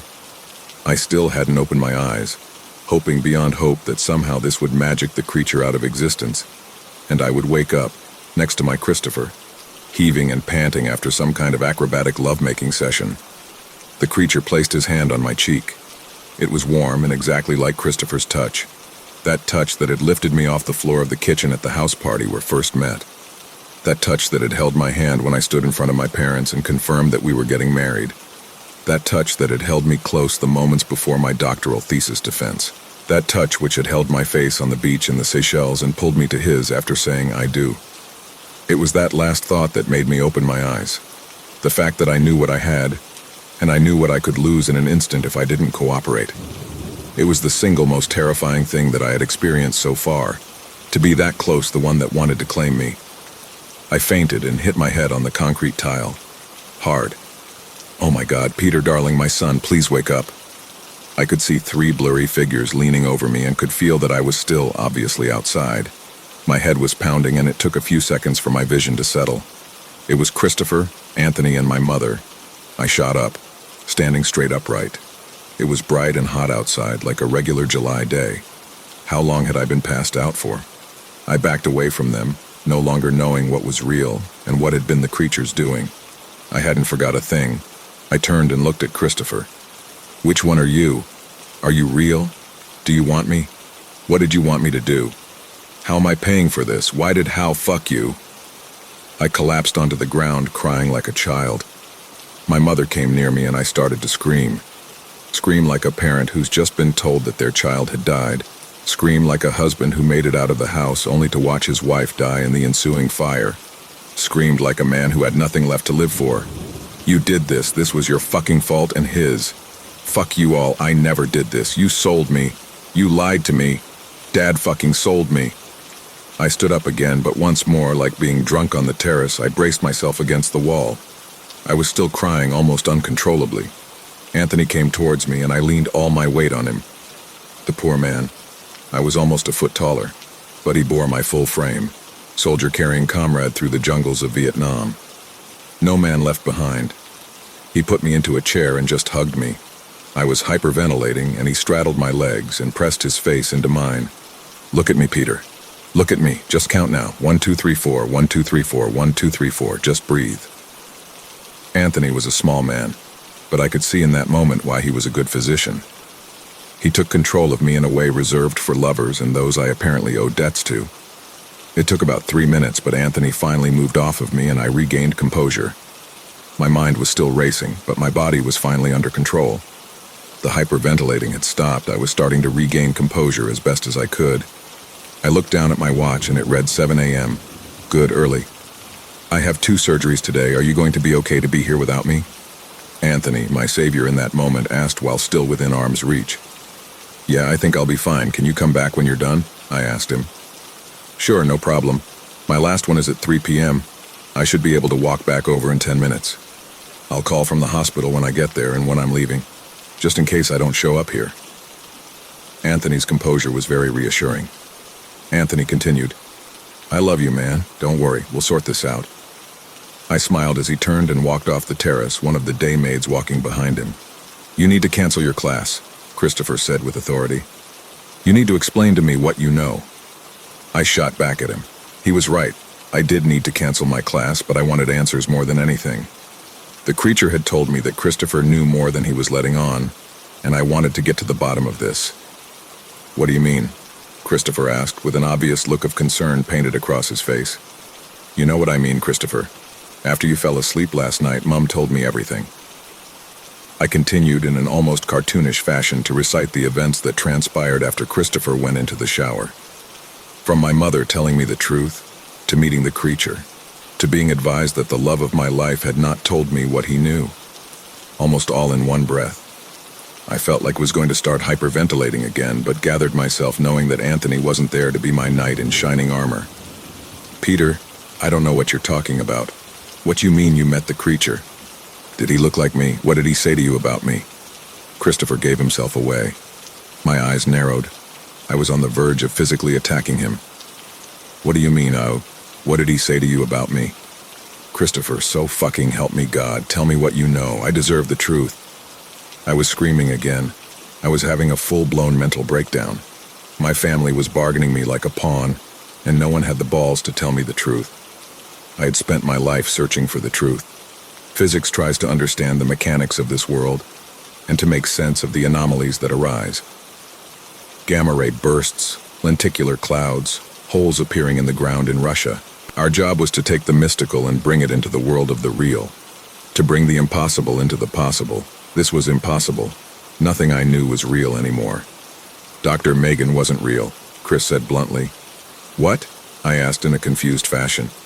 The name had rang a bell, but I wasn't connecting the dots. Christopher finally opened up and told me the truth. Peter, I never went to sleep last night.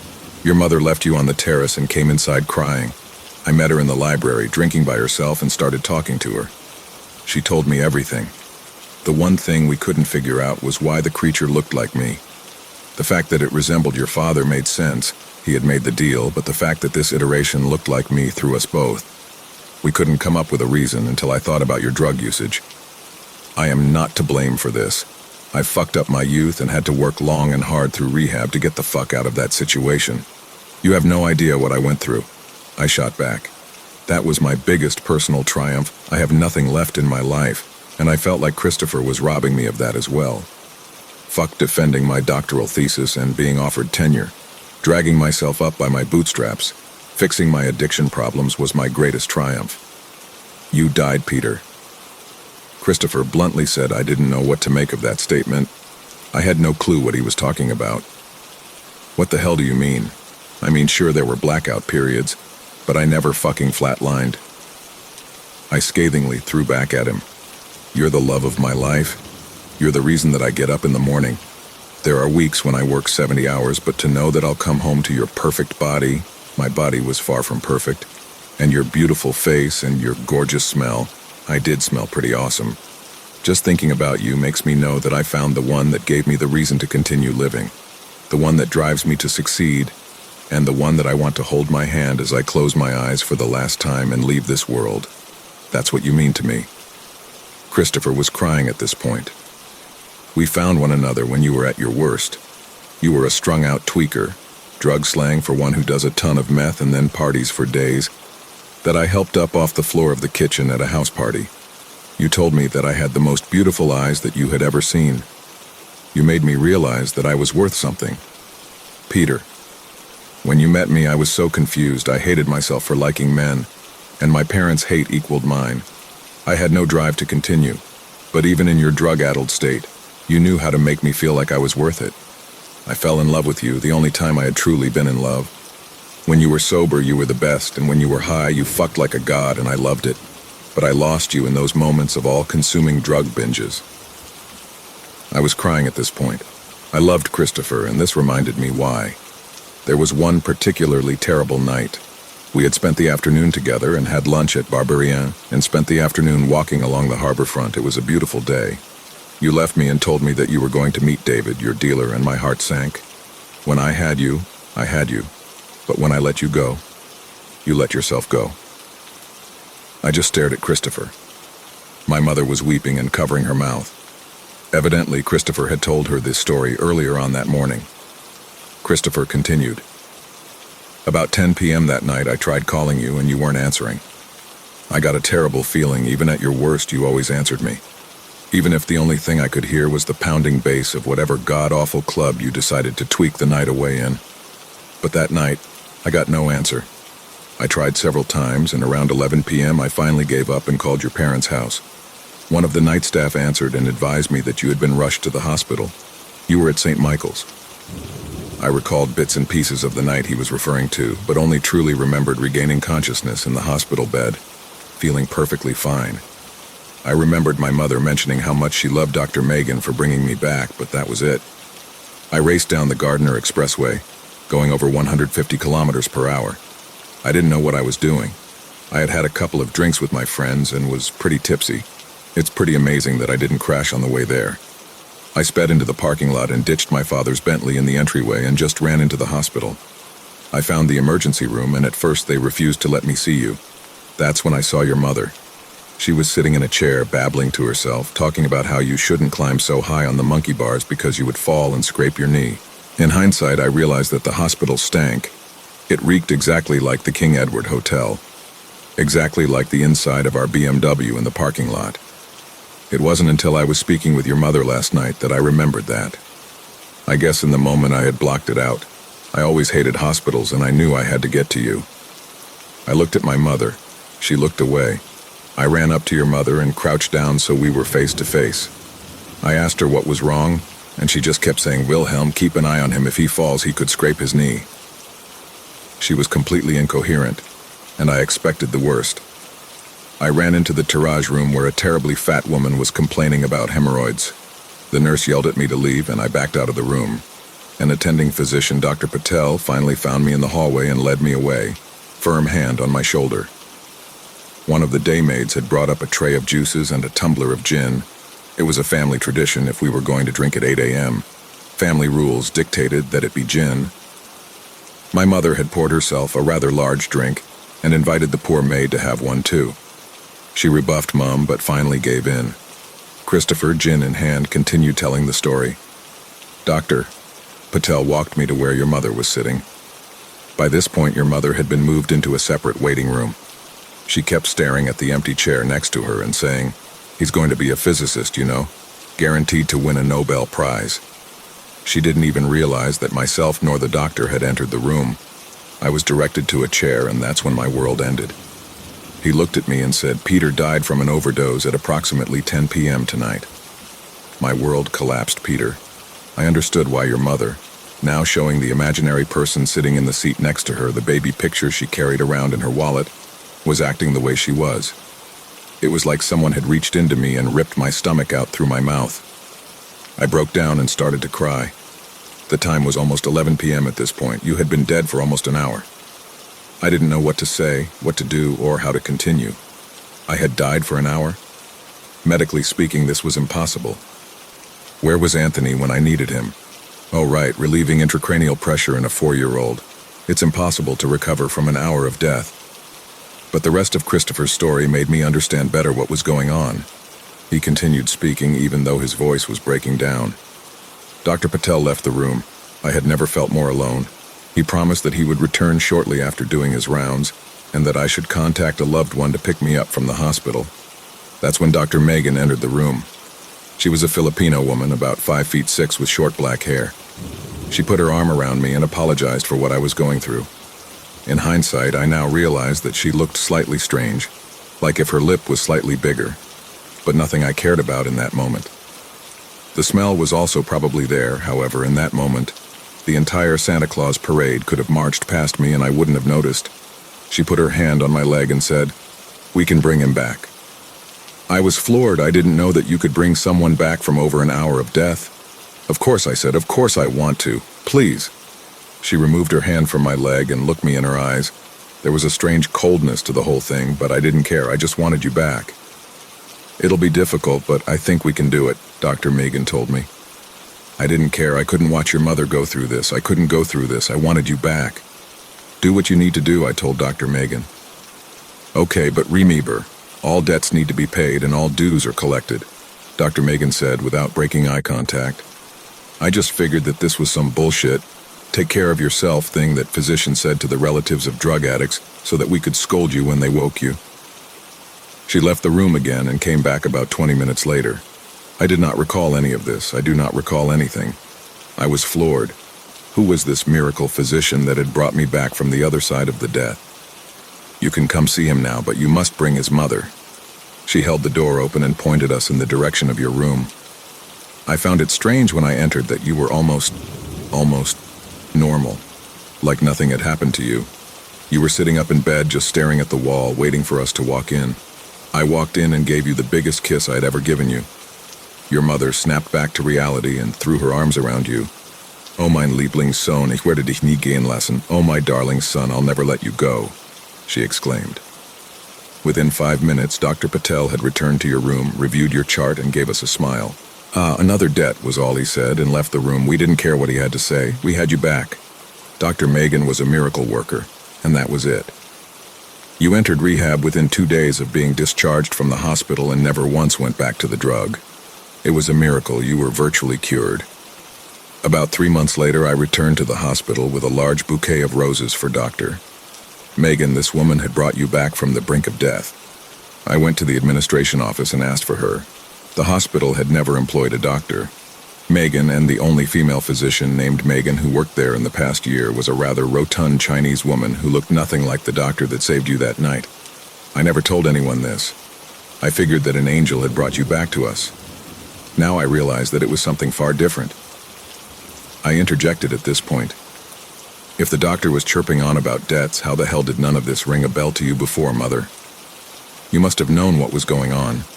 I was glaring at my mother, red hot from the hatred that was starting to build for my family, but also from the hatred I had for myself for putting myself in that situation. My mother helplessly looked at me and said, "Peter, we had lived with this thing since before you were born. There is no questioning its intentions, and I promised your father years before that I would never say a word about the debt to anyone." What was I supposed to do? Tell Christopher, who I barely knew at that point, "Oh, my son is claimed by a magical man that follows us around the world"? This was the first time my mother had gotten angry at me after telling me the truth. I deserved it. Christopher contined, "You were meant to die. You had selfishly wasted your life, but the creature intervened. Your father's debt was not meant to be collected until after both your parents died, but you beat them to the punch. You died before your mother, and the creature refused to accept this, I imagine. So by brining you back, you yourself mortgaged your own life, Peter, not me. Dr. Megan could have let you die. The creature could have let you die. But you were offered redemption through me, and I knew you wanted it. I wanted you. I'm sorry, Peter, but you actually mortgaged your life. I was only the poor fucker that had to beg for it on your behalf. I had to be the greedy one in that moment. I had to beg for a life that had been so selfishly thrown away. Suddenly, the entire terrace filled with the same smell and all of us turned to the right. The creature was at the far end, appearing out of nowhere. He looked over at us, put the suitcase down, and opened it. Archived post. New comments cannot be posted and votes can. The most blinding, ethereal light I had experienced in my life emitted from the inside of the suitcase. I don't know what else I expected. A dead body, a massive amount of blood, my father's corpse. I don't know what, but the light shone brighter than anything I had ever experienced. I was knocked off of my feet, flat on my ass. But luckily, this time I was able to avoid my head making friends with the cement tiles, and maintained consciousness. My eyes adjusted. I looked around. I was still on the terrace, but my mother and my Christopher were not. I scrambled to my feet. My palms were bruised from bracing myself from the fall, and I wiped the flecks of blood that started to pool on the heel of my hand on my pants. I looked over to where the creature was standing, and he was still there. He was still shaped like Christopher, and his lip was still burst. He raised his hand and made the "come here" gesture with his finger, beckoning me. I ran in the opposite direction, around the corner, and back through the door into the condominium.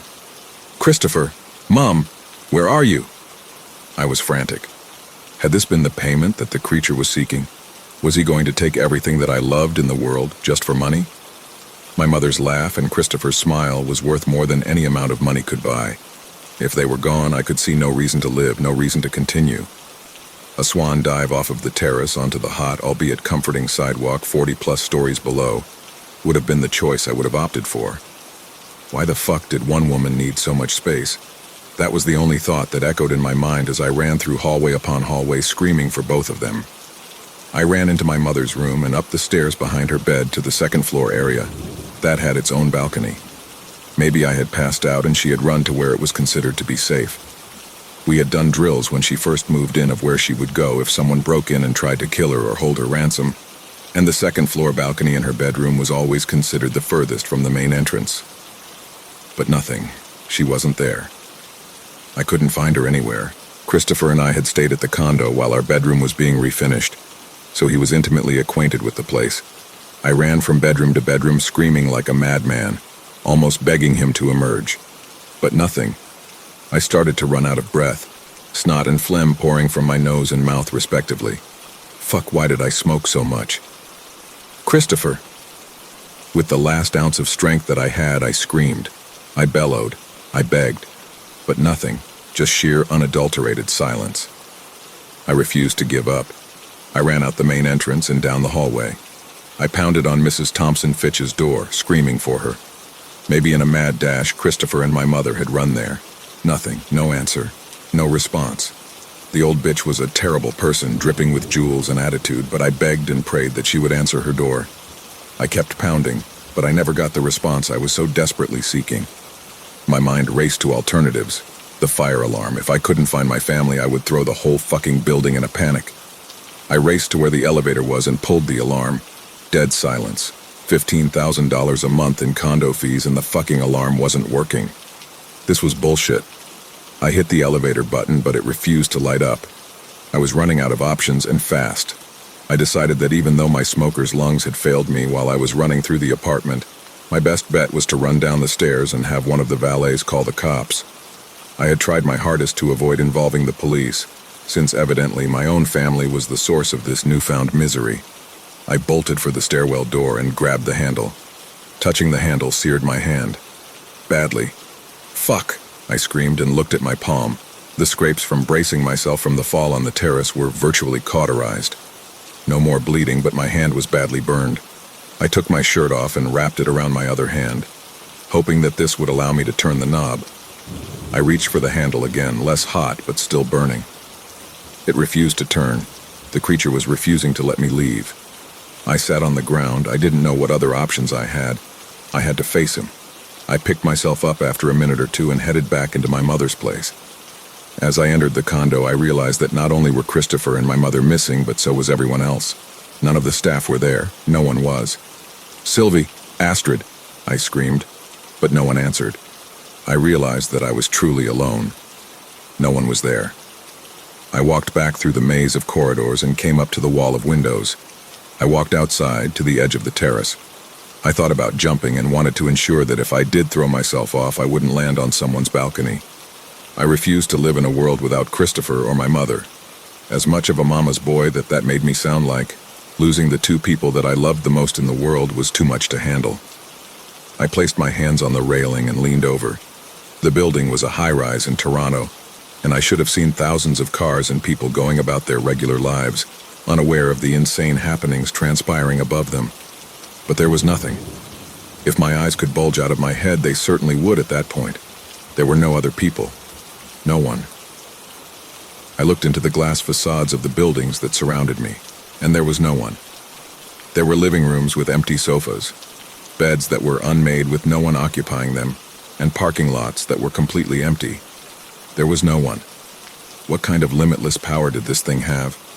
Could I even kill myself? I had no one left in the world that cared about me. There was nothing but the desolation of an empty soul to confront. I refused to go on. It had been less than 2 days, and my life had been ripped away from me. If you live in a war zone, you cling to your home, your pictures, your loved ones, your affectations. You cling to a cause. I had no causes left. I propped myself up onto the ledge and sat on the balustrade that ran the entire length of the terrace.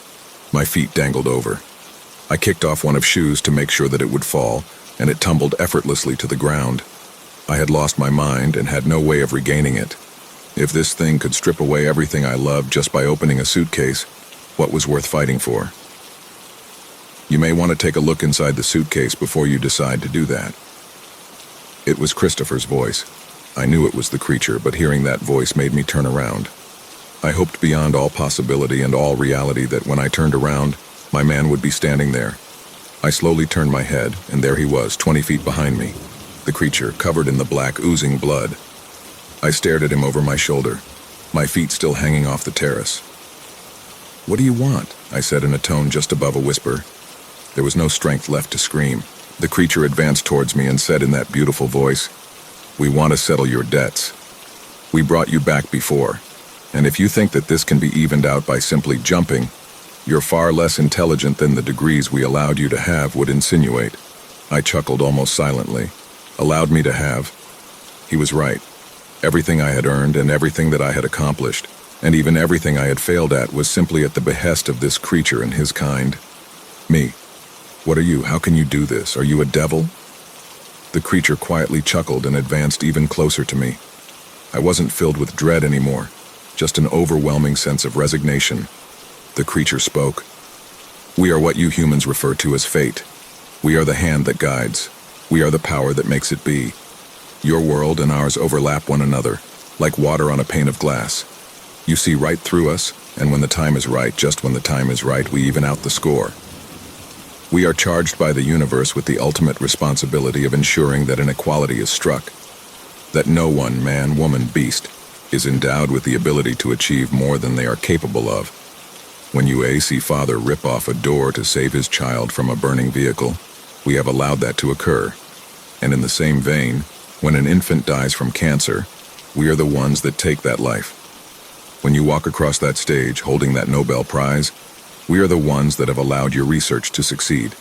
And in the same vein, when a nuclear missile strikes a city and wipes thousands off the face of the earth in a blink of an eye, we are the force that allows the trigger to activate. I had so many questions. I swung around and sat facing the condo, feet now hanging safely over the terrace floor. Who is we? The creature smiled Chris's smile, but without the lips that I so longed to feel again. There are many of us, however, we operate as one. We do not see the need for division, since efficiency is our tool of choice. We tend to appear in a pleasing form, your father to your mother, your Christopher to you, Doctor, Megan to your Christopher. Our only tell is that when we leave our world and enter yours, our intentions are laid bare. I was on the verge of understanding. What do you mean your intentions are laid bare? Is it the smell? The creature continued. Yes, it is the smell. What you smell is not rotting flesh, though it may appear as such when tested by your human science. We have no need for flesh, but the stench of rotting possibilities. The smell of overwhelming poverty that your parents should have been subjected to. The acrid odor of a life wasted consuming drugs, and the overpowering fragrance of every failure you had ever encountered and undertaken.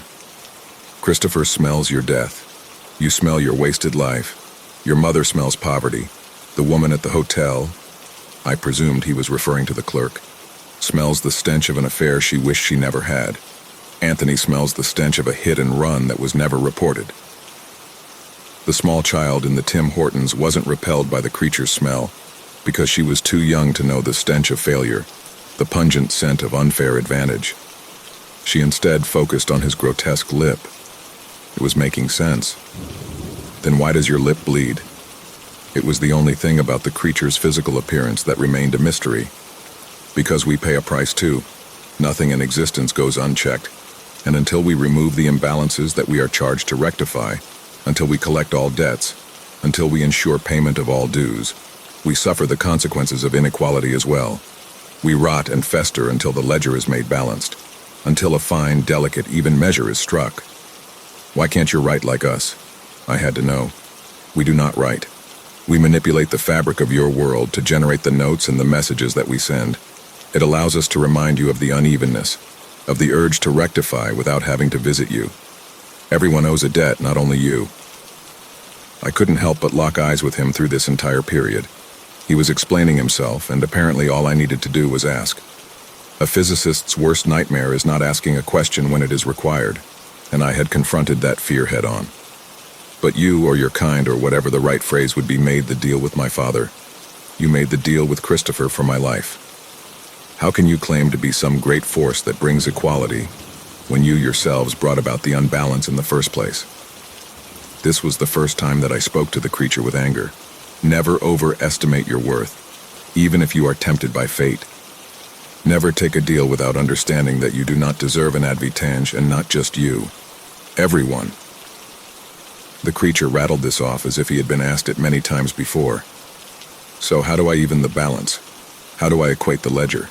I asked, no longer filled with fear, but an all-consuming need to bring finality to this situation. Everything you have must be ours. Everything you own must be given back, the creature said in Christopher's calm, soothing voice. Do I die? I asked in an almost childlike fashion. Do you wish to even the score? The creature asked. Do you often ask? I retorted. Do you wish to pay your debts? Do you wish to even the score? The creature asked again, almost in a monotonous tone this time. He could feel the finality of his mission approaching, and the balance in this situation being restored. Yes. I had no choice. This was the only answer I could give. If he could empty a city by opening a suitcase, what was left for me? Follow me, the creature commanded. I dismounted the balustrade and walked 5 feet behind the creature. We turned the corner, and there, still shining with the light of 1,000 suns, was the suitcase. He pointed at it and nodded his head. As I approached the suitcase, I realized that the light was bearable. My eyes no longer hurt, and the light consumed me instead of simply blinding me. I looked deep inside. It was like looking at a television, a display of sorts. I could see countless other debts, both collected and outstanding. Joseph P. Kennedy, JFK's father, billions overnight. Daughter died in tragic plane accident at 27. A woman who resembled Mrs. Thompson Fitch, endless wealth won in a divorce, even though she was unfaithful, cancer by 65. Terminal. A bumbling fool of a man who looked like a young version of my father watching a stock ticker bring him closer to unimaginable wealth. Anthony crying in a car after mowing down a 9-year-old while on vacation in Italy, and a million others. What is this? I asked, absolutely fascinated and mortified. It's what allows us to even the score. You give yourself to us by entering it, and we remove the debt. He calmly said, I have to get into it? There was no longer strength left to be surprised or to be distraught. If I had to give my life, give everything that I love and everything that I hold dear in order for this debt to be removed, for the world to reach a balance, and for my Christopher to go about living his life, even without me, it was what needed to happen. I would no longer have peace in my life. I would no longer have my life if I failed to comply. I set one foot inside and fell through, cigarettes and old paper. That was the only thing that I smelled. My vision was blurry but slowly cleared. I was sitting at my desk in my office at the university. I looked around and everything seemed normal. I shot out of my chair and backed up against the wall. I felt my face, my arms, my legs, my dick, everything. I touched myself everywhere I could. Was that it? All I needed to do was step foot inside of a suitcase and this debt was evened out? Or maybe I had died, and this was what the other side of existence felt like. I ran out of my office and towards the exit of the building. I bolted outside and could feel the hot July sun beating down on my face. I looked at my watch and saw that it was 11:30 a.m., July 31st, 2014. I kept running as fast as I could, losing my breath but still pushing myself. I had to see my family, I had to see my mom, I had to see my Christopher. I darted to my car and hit the auto-open button. The beep-beep that it made when the automatic starter unlocked the locks stopped me. The creature. The last few days. It couldn't have been a dream. This is insane. What the hell happened to my life? I entered the car and took a deep breath. No smell, no stench. Maybe all of the years of doing drugs did in fact catch up to me, and this was a delayed delusion. The German-accented Siri type assistant that accepted voice commands in the car activated. "Hello, Doctor. Blockbauer, the weather today is 28 degrees. Your estimated time of travel is 30 minutes. Call Christopher," I screamed at her. "Calling Mother," she recited back. Typical, I thought. At least the inaccuracy of that interaction made me believe that this was reality. If I was dreaming, the damn thing would have worked perfectly. The phone was ringing, and Sylvie's comforting voice answered. "Hello, Dr. Blockbauer. Your mother is reading on the terrace. Would you like to speak with her?" Reading this early? Oh well, who cares? She was there. She was alive. My mind stopped. Everything froze. I slammed on the brakes. Luckily, no one was behind me, or I could have caused a serious accident. "Sylvie, what did you call me?" I asked. "Dr. Blockbauer, I'm sorry. Would you prefer Peter?" She innocently responded. My wedding ring was gone. "Sylvie, where's Christopher?" I was starting to hyperventilate. I didn't know what was happening. Why was she calling me by my maiden name? Where was my ring? "I'm sorry, Dr. Blockbauer. I don't know who Christopher is."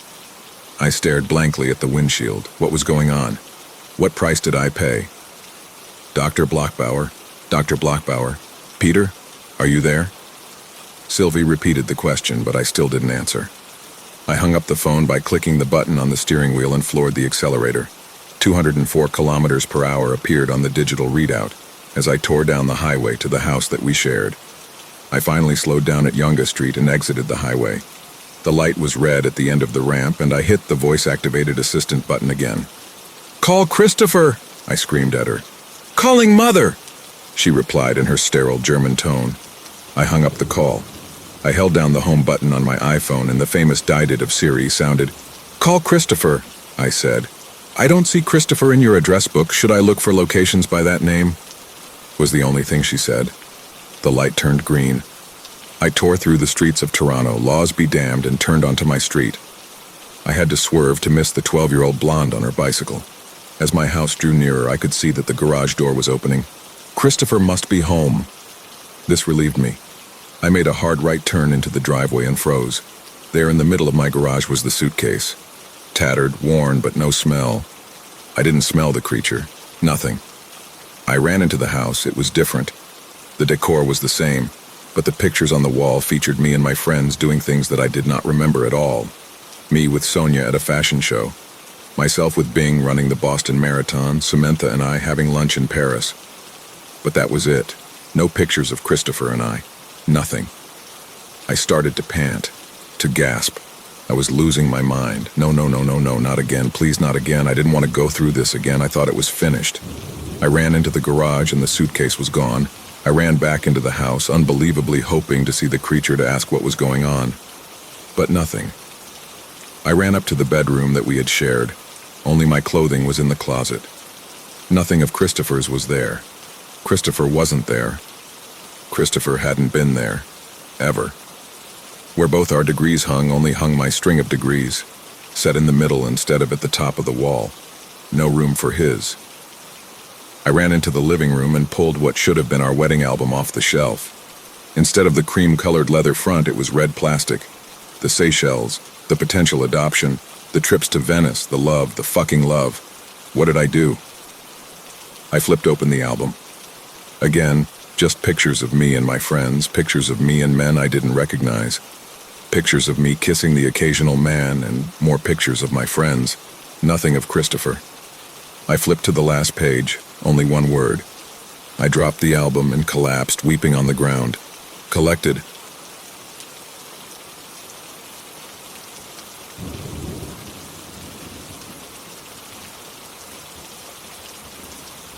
There is no way to pace this story, because my recollection of the event is like any other truly violent one, chaotic and instantaneous. None of life's tragic moments are long build-ups to skillfully told releases. They are disorientatingly fleeting, only properly understood with hindsight. But I think the retelling is important, if only to remember what happened. I am an electrician with an engineering degree. My father had a passion for boats, and so, naturally, I spent some time in the Navy. Although I learned much, it is only important insofar as telling you that I was very qualified for my job. I worked on a cargo ship. That work was a very lonely existence. Hard to keep on to people when you are offshore for long stretches of time, especially women. I had a high school sweetheart, and I spent time dating after we broke up. But no one could stomach my profession and having me in exile so consistently. So I make do with my own company. Sure, when you are at sea, you make friends for life. No way you can under those circumstances. The thing is just that most of these friends for life you won't ever see again. Everyone takes jobs when they can, and that means spending a lot of time on the same ship with different men. The men with families plan their schedules around those families, staying true to what's important to them, and therefore often fly home when we port. It is different when you are a single man. Work can become an escape from your life. It can keep your mind off the things you really need, keep you from improving, from finding solutions, making changes. It can occupy your mind even if that mind hungers desperately for change, seeking anything but that horrible, doomed loneliness at sea. Still, the work makes you stay. It takes away the energy you need to wonder and find better things. The work that consumed my time on the waters was relatively simple. I did maintenance, specifically for the stuff that had to work. Lights, sensors, engine control, and so on. Anything where you would think an electrical signal resulted in the mechanical change of a system. I was the man you talked to. That made days simple. I had one tool that was always with me, a voltmeter. Wondering if current is passing through this wire. Simple as connecting to it and you will know. Making my rounds around the ship this way, checking this and that, I was constantly running into the entire crew. We all knew each other well after no time at all, but from the perspective of others I get why I was always greeted with surprise. I knew where they were stationed, but they knew little of my rounds or didn't care to. "Hey Jim, finding it hard to stay away from me?" It was Mark. Basically the only part of the crew I knew from earlier.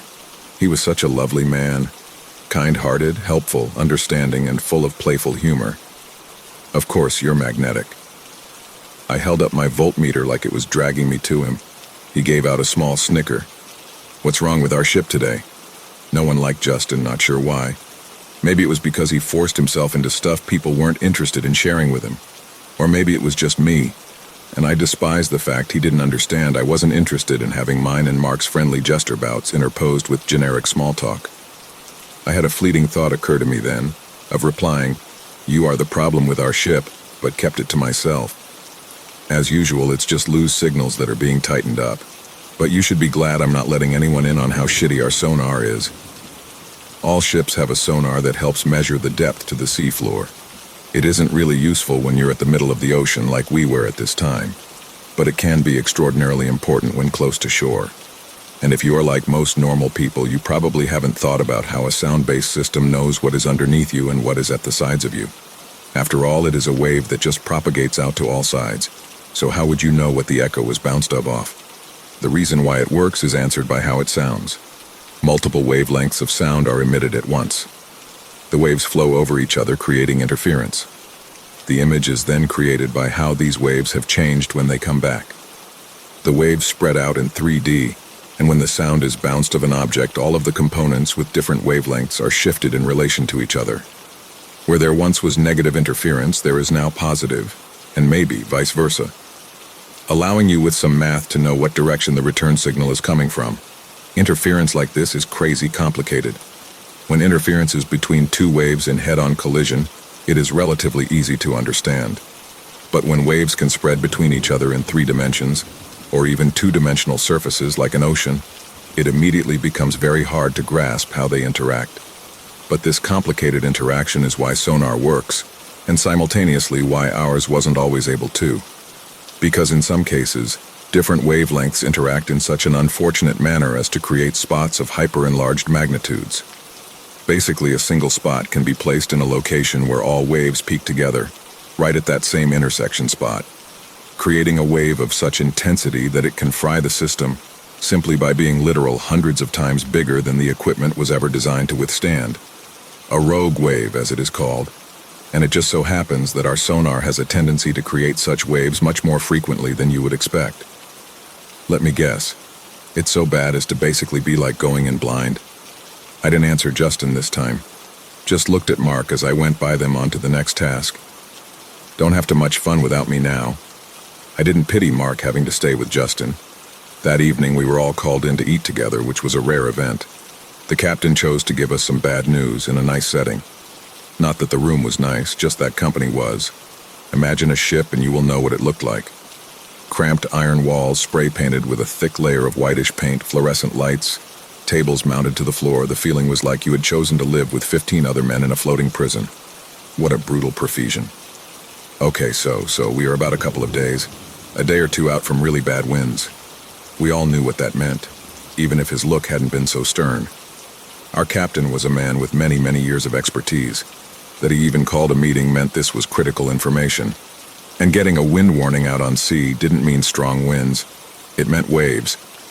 And of course that means dangerous waters.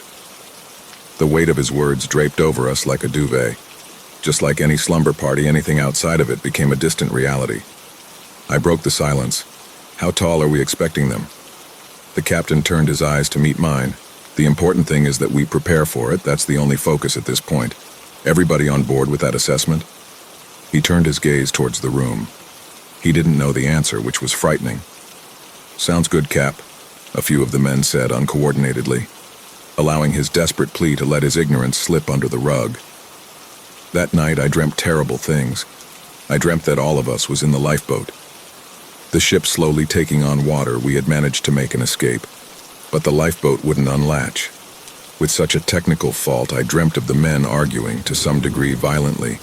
They were choosing a crew member to unlatch it from the outside, staying back with the cargo on the doomed vessel.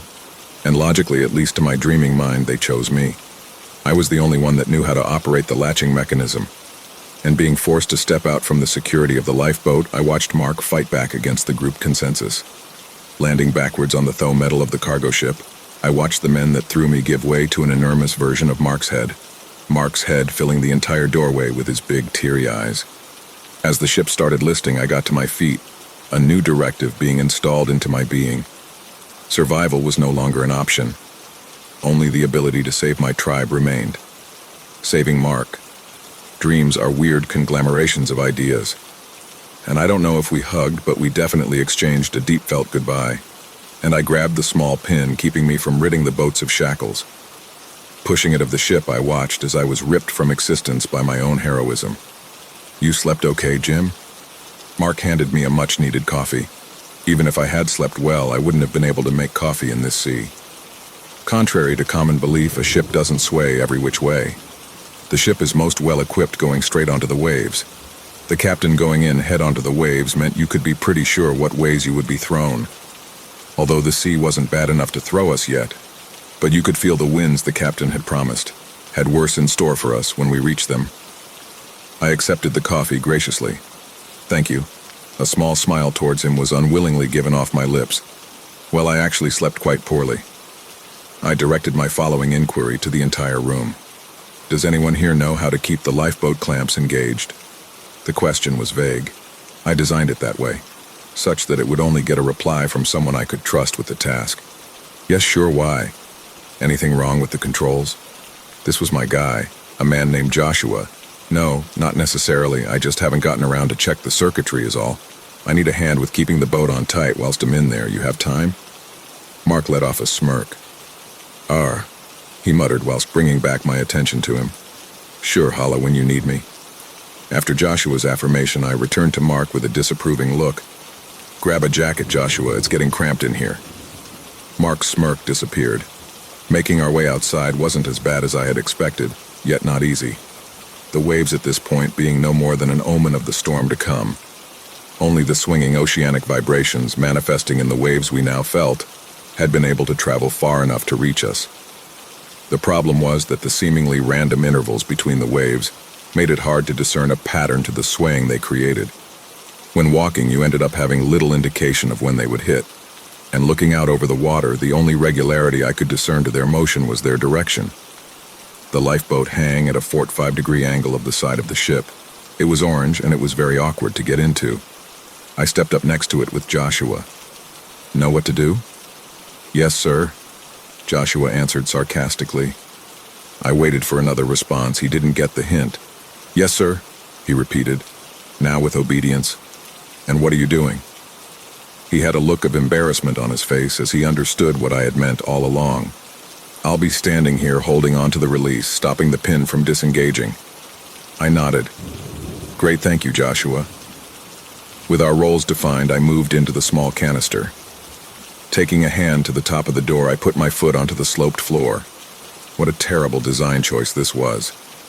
Ducking into it, I used one hand to grab seats on the way down to the control panel, the other hand tightly gripping my trusty voltmeter. Each step into the maw of it, my movement became more and more fluid, whilst my anxiety in turn grew worse and worse. As I came closer to its control panel, I could see more and more ocean through the tiny enforced windows. The waves were scattered across the ocean. Like an ill-commanded army, their power was laughable. Given proper coordination, they would have been capable of much greater feats than putting us of balance. I sat myself in the captain's chair of the small tin. "Joshua, you there?" I spoke with more nervousness than I thought I would. I wasn't afraid of falling into the water. I was afraid the boat would fall into the water. Sure, I could get back on the ship. But the boat. Our only safety would be lost forever. "Yes, I'm here, holding the release pin. You are clear." I popped the control panel. I looked for the wire that connected to the release button. It was in a cluster of wires that went to the door. This system had plenty of redundancy, which was good and unexpected, honestly. Looks like my nightmare was unsubstantiated. But not checking the signal now would be silly. I placed my voltmeter on my lap and removed one of the measuring clamps. Slowly, I extended my hand and put the clamp to just one of the release wires. Once in place, I retracted my hand and went for the next clamp on the device. Reaching forward, I put the other clamp on the same wire, completing the circuit. "Pressing release," I warned Joshua. "You are clear," Joshua replied. I pressed the button. It lit up green. My voltmeter spiked. The mechanism worked. The lifeboat remained attached. Relief. "Okay, yeah, I felt it kick. That's a kick. It works all right." The powerful joy in his last affirmation was exactly what I needed. "Perfect. Thank you, Joshua. I'm packing up in here. You can relax again." Leaning down, I went to take away one of the clamps, but Joshua interrupted me. "Oh my God, Jim. I looked out the small window in front of me. The ocean was full of smaller yet dangerous waves traveling incoherently. But a pattern had emerged from their movement, and one peak had formed to such enormous mass that it began towering over the ship. A rogue wave had formed, and we were going to be hit. I went into shock. Everything slowed down, watching that wave grow. Every gut-wrenching moment vividly detailed. First was the rain. The wind blew of the water from the top of the skyscraper wave and showered the ship in heavy downpour. This is when I remember the horn sounding, a useless attempt at a warning. The next I remember was feeling our enormous cargo ship being lifted out of the water with a dizzying speed and ease. The rogue wave rolling us over. I felt my body being accelerated by gravity with my back first into the seat, a direction I hadn't expected gravity to pull. Looking back towards Joshua, I hoped he had made it into the lifeboat with me, only to see him being swept of his feet, plummeting toward a background of blue that I couldn't determine if was ocean or sky. Being snapped out of my catatonic state, I hammered my hand into the release button on the console. Then was the impact. First, I heard the sound of waves impact the cargo ship. It sounded like someone had pitch shifted the crumbling of an aluminum can. The sheer brutality of the sound, a dire reminder of the frailty of steel. Then the lifeboat was sent to the heavens. This boat, which was designed to plummet into waters from great heights, was dented by the force. I dare not imagine what had happened if the wave had collided with it in any other manner than head-on. I was thrown out of my seat and only barely saved my head from colliding with the inside of the lifeboat by sacrificing an arm, the wrist of which was pulverized, the halfway point of the arm having bones rushing out the skin in feeble attempt to escape the rest of the wave's massacre. Landing on the floor, I felt the lifeboat accelerate upwards. Emerging from the water's eye in it was sent airborne again. When it hit the water, I came crashing to a halt on the floor. Abusing the adrenaline to ignore the pain, I scurried to get on my feet. I looked out the window for any signs of life. By some miracle, I found it. A tiny speck of man was in the waters not that far from me. It was Joshua, but the wave had already claimed him. The impact of the water had mauled him worse than a big rig ever could. There was blood all around him, and I could only see one of his arms flailing in an attempt to help himself afloat. His movements looked like the spasms executed by a mechanical doll, pre-programmed and soulless. If he wasn't already following the light, the only humane thing was to let him. The ship was gone. Only white foam on water and shifting waves remained on the sea, and as if someone had put the water underneath the vessel to a boil, the ocean bubbled with the air from the ship, which was now rushing to the surface. The sheer volume of air, the enormous exhalation from the cavities of the sinking iron lung that I had called home, and that now others would find their grave. The thought that this air meant that Mark could be trapped in there, still being in panic and falsely clinging onto hope deep beneath the ocean. The thought filled me with terror. I was watching a scene of complete erasure.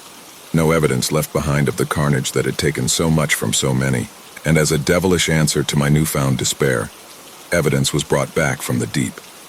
Crates of cargo started erupting up from the water. Like floats that had been submerged, their buoyancy lifted the crates so violently that they became airborne. Careening out of the water, soaring into the skies, their re-entry into the waters defaced them to liken accordions by the force of it. As much as I could have risked searching for survivors, seeing 20-foot crates, tons of steel shot from the ocean only to come hailing down again, I had to get away. Stumbling to my feet, I used my good arm to hoist me up on my feet. The waves were much harder to ignore now that the lifeboat itself was in the waters. What before had seemed like inconsequential currents of water now rooked me violently back and forth. It wasn't any longer a courtesy to hold on to the rose chairs, as I once again walked down towards the control panel. This time my other hand clutching only blood, air, and my will to survive. Reaching the control panel, I used my good arm to do everything. And with the motor coming to life, the lifeboat was inches from being hit by a crate shooting out of the waters. I gave her all she could muster, desperate to get away from here. But knowing fully well I was at the mercy of whatever direction that crate would come back down. It ended up slamming into the water on the other side of the boat. The crash against the water, an ear-deafening explosion, followed by the anguished cry of thick metal walls being bent out of shape. It had been filled with stuffed animals. Their inerts now flew out of the compressed crates, perforated sides, and covered my small windows in fluff and teddy bear gore. I was sailing blind, only guided by the sounds of doom. Sounds that only way to slowly shifted from around me, to besides me, and finally to behind me. I had escaped. Days later, I was picked up as the only survivor. Many ships go down like this every year. Rogue waves are not a myth. They do happen, and you just have to pray that it won't be close to you.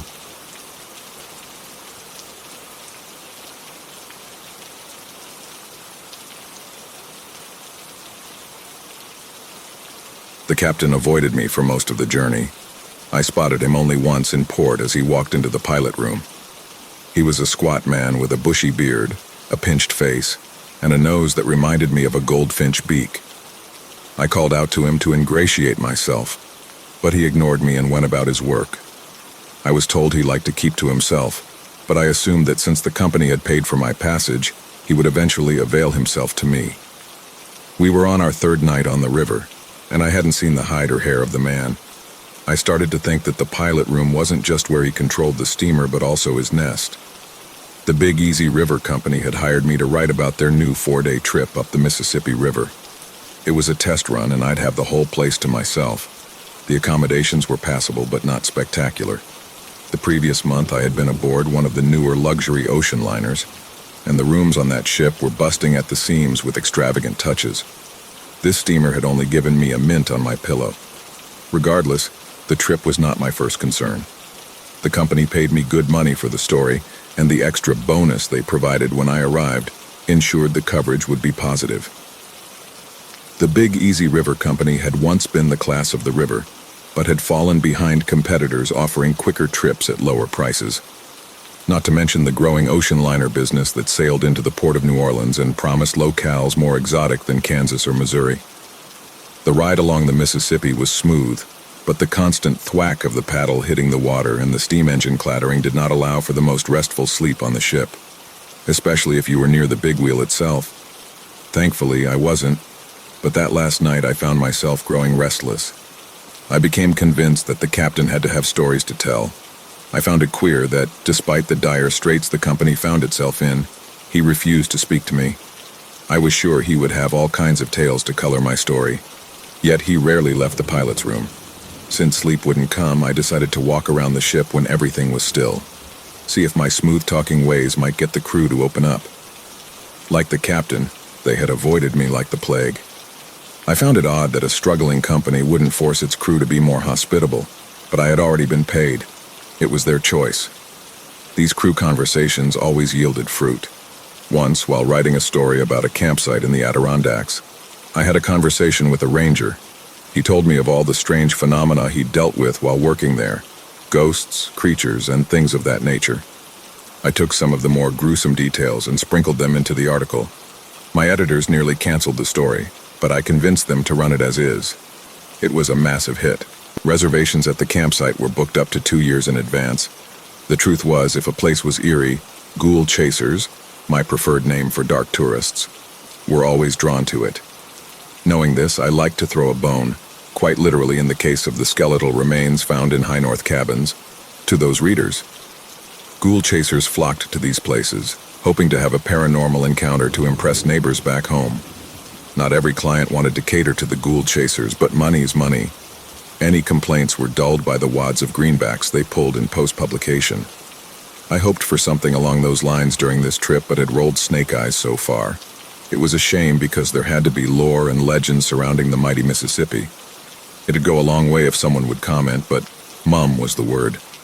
I even prompted several porters, but they kept their cards close to the vest.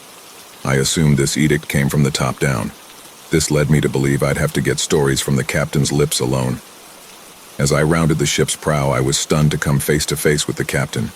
He was smoking a pipe and staring out into the inky blackness. Spray from the water dotted his face and belly. Droplets rolled down his body, but he didn't seem to mind. Divine intervention, I thought. Something hidden out there? I asked with a warm, soft chuckle.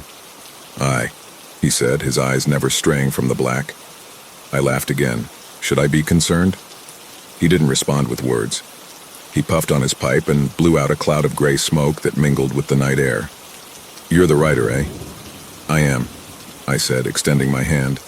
I've been hoping I'd get a chance to talk. Your crew speaks very highly of you. He didn't shake my hand. I sheepishly pulled it away. They're a good bunch. Flattery didn't get me anywhere, and I changed tactics.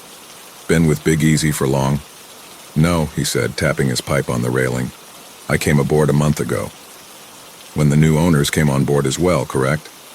Aye. Where were you before? I've piloted many a boat down the river over my life. Find it rewarding work? He shrugged. I just keep rolling along. What drew you to the job? He paused and carefully chose his words. I allowed myself to believe that maybe he was opening up. I needed work after my last job ended, poorly. Oh? What happened? Who were you with before? Private owner, and I don't care to speak on it. I pulled out a cigarette and offered one to the captain. He demurred my offer but pinched fresh tobacco into his pipe. He was going to stay for a while. I offered a match and he leaned in. Was it a private shipping company? Pleasure cruise? Little of both, he said. Brought his family with him, wife and a doll baby little girl. He looked away and sighed. I told him to keep those babes at home. The wild river was no place for them, but he insisted. Same in my business, I said, taking a puff of my smoke. When the money men insist, we do it. Some men have no sense. Some men don't, I agreed. Are there a lot of smaller shipping companies along the river? Not as many as before. Big fish eat the little fish, he said. But he wasn't hauling goods for some shipping company. He was into something else. Smuggling? I asked. The man was worse than a smuggler, a damn fool adventurer, rich as Croesus, paid handsomely for the things he wanted. I was right about there being a story. This old salt had taken a big muckety-muck with cash to burn on a secret but deadly mission, a mission that may have ended tragically. The captain was not forthcoming with details but was starting to open up. I'd work him and he'd eventually give up the ghost. Before I came, I read up on the river's history. There were a lot of tales of pirates using the river to hide their ill-gotten gains. Was your man after buried treasure? Something like that. Oh, I said, taking a drag of my cigarette. Whose buried treasure was it? Blackbeard? Peg-leg Pete? He stared up at the onyx sky and shook his head. Wasn't a treasure exactly, but I've said too much already. He turned to leave, and I saw the more colorful elements of my article walking away with him. I shot my arm out and caught his. He stopped and glared at me. Look, I understand you don't want to share this information, I do. But it looks like you might need to unburden yourself. Anything you tell me now, I'll keep off the record. You have my word. He paused, and I saw the wheels in his mind turning. Would you do a blood oath to that promise? It was my turn to pause. A blood oath? Aye, he said, pulling a small pocket knife out and presenting his hand. It was scared from various other blood oaths this man had taken over the years. This information needs to stay secret. Too many great men and women have met their ends because of it. I eyed the ancient knife and wondered when the blade was last cleaned. Perhaps my story was good enough as written. Just then there was a flutter in my mind, and an exciting prospect came to me. Maybe old salt stories were an untapped gold mine in the publishing world. This might be my way into that world. I'd deal with the scar if a carved-up hand transformed into money in my palm. All right, I said, and offered up my palm. In a flash, the captain sliced a scarlet slash across my skin. I clutched it with my other hand as blood seeped out through the tiny slits. Without batting an eye or wiping off the knife, he sliced his palm too. Shake on it. I did and felt our blood mingling. I shuddered. The things you do for an exclusive. Now, I said, pulling back my bloody hand. What was he looking for? Not a treasure, but a location hidden down one of the tributaries. There surely can't be unexplored places along this river. There are unexplored places all around us, he said, taking another puff. You just have to know where to look. What was at this hidden place? An old temple mound, he said. Treasures are in there? You're not understanding. There ain't any physical treasure. The treasure is the mound itself. How can an old pile of dirt be worth anything? It's a sacred place built by the first peoples that populated this land. Indians? Older, he said. I laughed. He didn't. Man didn't create this temple, and he's not welcome there. I tried to tell Mr. Chambers, but he didn't listen. That name rang a bell. Jonas Chambers, the furniture magnate, had gone missing with his family earlier this year. They never found a single hair from any of his family members. After the investigation, there had been a sensational trial between his surviving siblings about dividing up his assets. It had gotten ugly. Ultimately, the company folded. What struck me as odd was that the papers had reported that Jonas Chambers had been traveling by train and never arrived at his destination. Jonas Chambers? I asked, seeking clarification. He'd obsessed over the temple for years. I'd refused him 7 times before he finally won me over. I wish I had stayed firm in my rejection. You were there? How did you get away without any physical harm? I stayed in the steamer, he said, embarrassed. What happened? I don't rightly know, he said. I saw them as they entered the woods. I begged him to keep his wife and child on board, but rich men do whatever rich men want. About 10 minutes later, the woods went quiet, like something had instructed it to. Then there came a whipping wind that blew from the east. Trees as old as Moses snapped at the trunk. The boat nearly capsized, but I kept her steady. He paused, and in the corner of his craggy eyes, tears started to form. I reached over and touched his arm, letting him know, without a single word spoken, that he was in a safe place with me. He cleared his throat and continued. It went still again, but remained deathly quiet. I strained my ears to hear them walking through the trees. I heard his squeal when he found the temple mound. His wife and his babe followed suit. Pure joy in their voices, I even smiled myself. I hoped he'd turn back and not climb the mound, but why couldn't he climb the mound? That ain't man's place. He don't belong near it. What happened? The captain sighed. A bellow came bubbling from deep within the earth. Without the noise of the natural world, you could feel it rattle your bones. I clutched my ears to blot out the bedeviling noise, but it made no difference.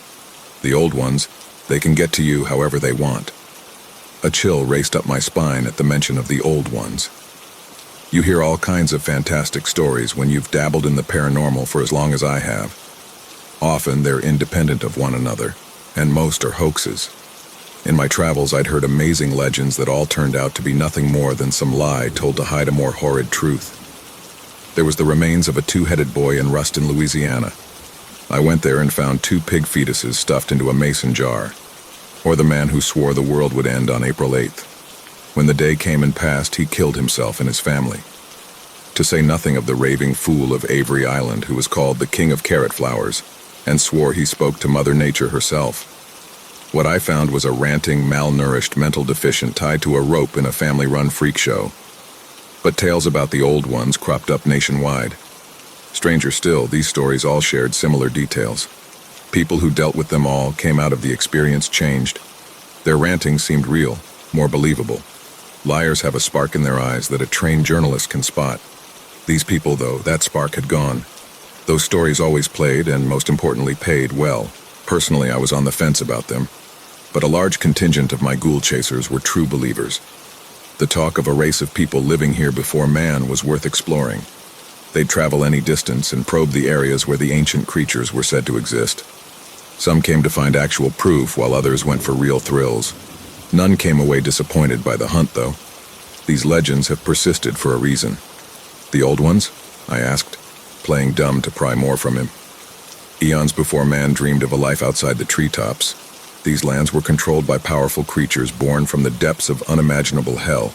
They crossed the land, causing chaos and order in equal measure, saving some while killing others. That's who the Chambers family ran into? Aye, he said with a nod. I know it makes me sound like a loon, but I know what I saw. Have you seen things like that before? The captain turned towards me.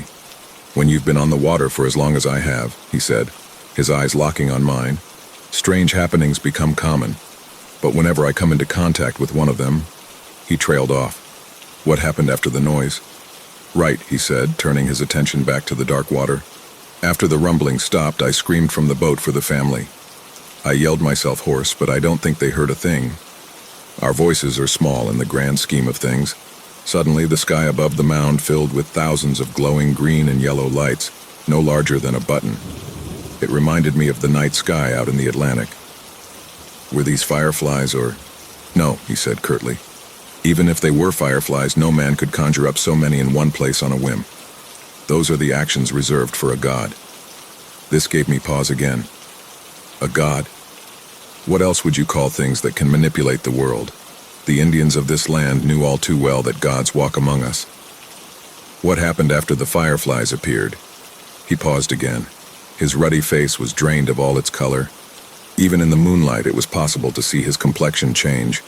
Whatever had happened had scared this man to his very core. You ever heard the sound of a person being torn in half? My stomach roiled. I had, in fact, never heard the sound of a person ripped in half. It was a noise I didn't even know existed. I hoped to avoid hearing anything close to that for the rest of my days. I softly shook my head no. The tearing, the screams, the wife, the babe. He took off his cap and ran his hand through his slick hair. After the fireflies left, all returned to normal. I wasn't sure what to do. I knew I should turn the steamer around and head for port, but something inside me told me to go to the beach. I had to check to make sure there were no survivors. I thought maybe the old ones had played with my mind. I would only be able to trust my own eyes. He pulled a pouch of loose tobacco out of his pocket, pinched some, and placed it in his pipe. His hand was shaking. I, again, provided a match. He nodded thanks before he continued. I put my foot down on the shore, and it felt like I was entering a foreign land. My whole body trembled, and I could hardly move, but some ancient desire for knowledge pushed me forward. I entered the forest and heard the noise around me cease. Did you run back? I wanted to, but then I heard the crying of the babe. A melancholic sob that pulled at my heart. I made my way towards the sobbing, but as I got deeper, the crying no longer drew me in. In fact, the crying stopped altogether. The laughter began. Was it the old one? He nodded. I don't think they wanted to harm me. I think they wanted to warn me to stay away. So I did. Why would they warn you? He shrugged. I've struggled with that question every day since. Why was I spared and the other not? His face softened and the grief shone through.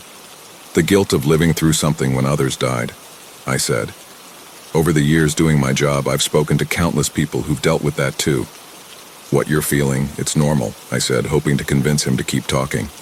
I am engine, he said, resigned. I keep rolling on. Even engines need to refuel, Captain. He ignored me, but I pressed on. You lived because you were supposed to, nothing more, nothing less. Just the luck of the draw. No divine intervention necessary. But there was. Aye, they let me live, but they've also cursed me. Cursed me with the knowledge of their existence. He shook his head. Now I've cursed you as well. I laughed. How have you cursed me? With knowledge, he said. I told you where they can be found.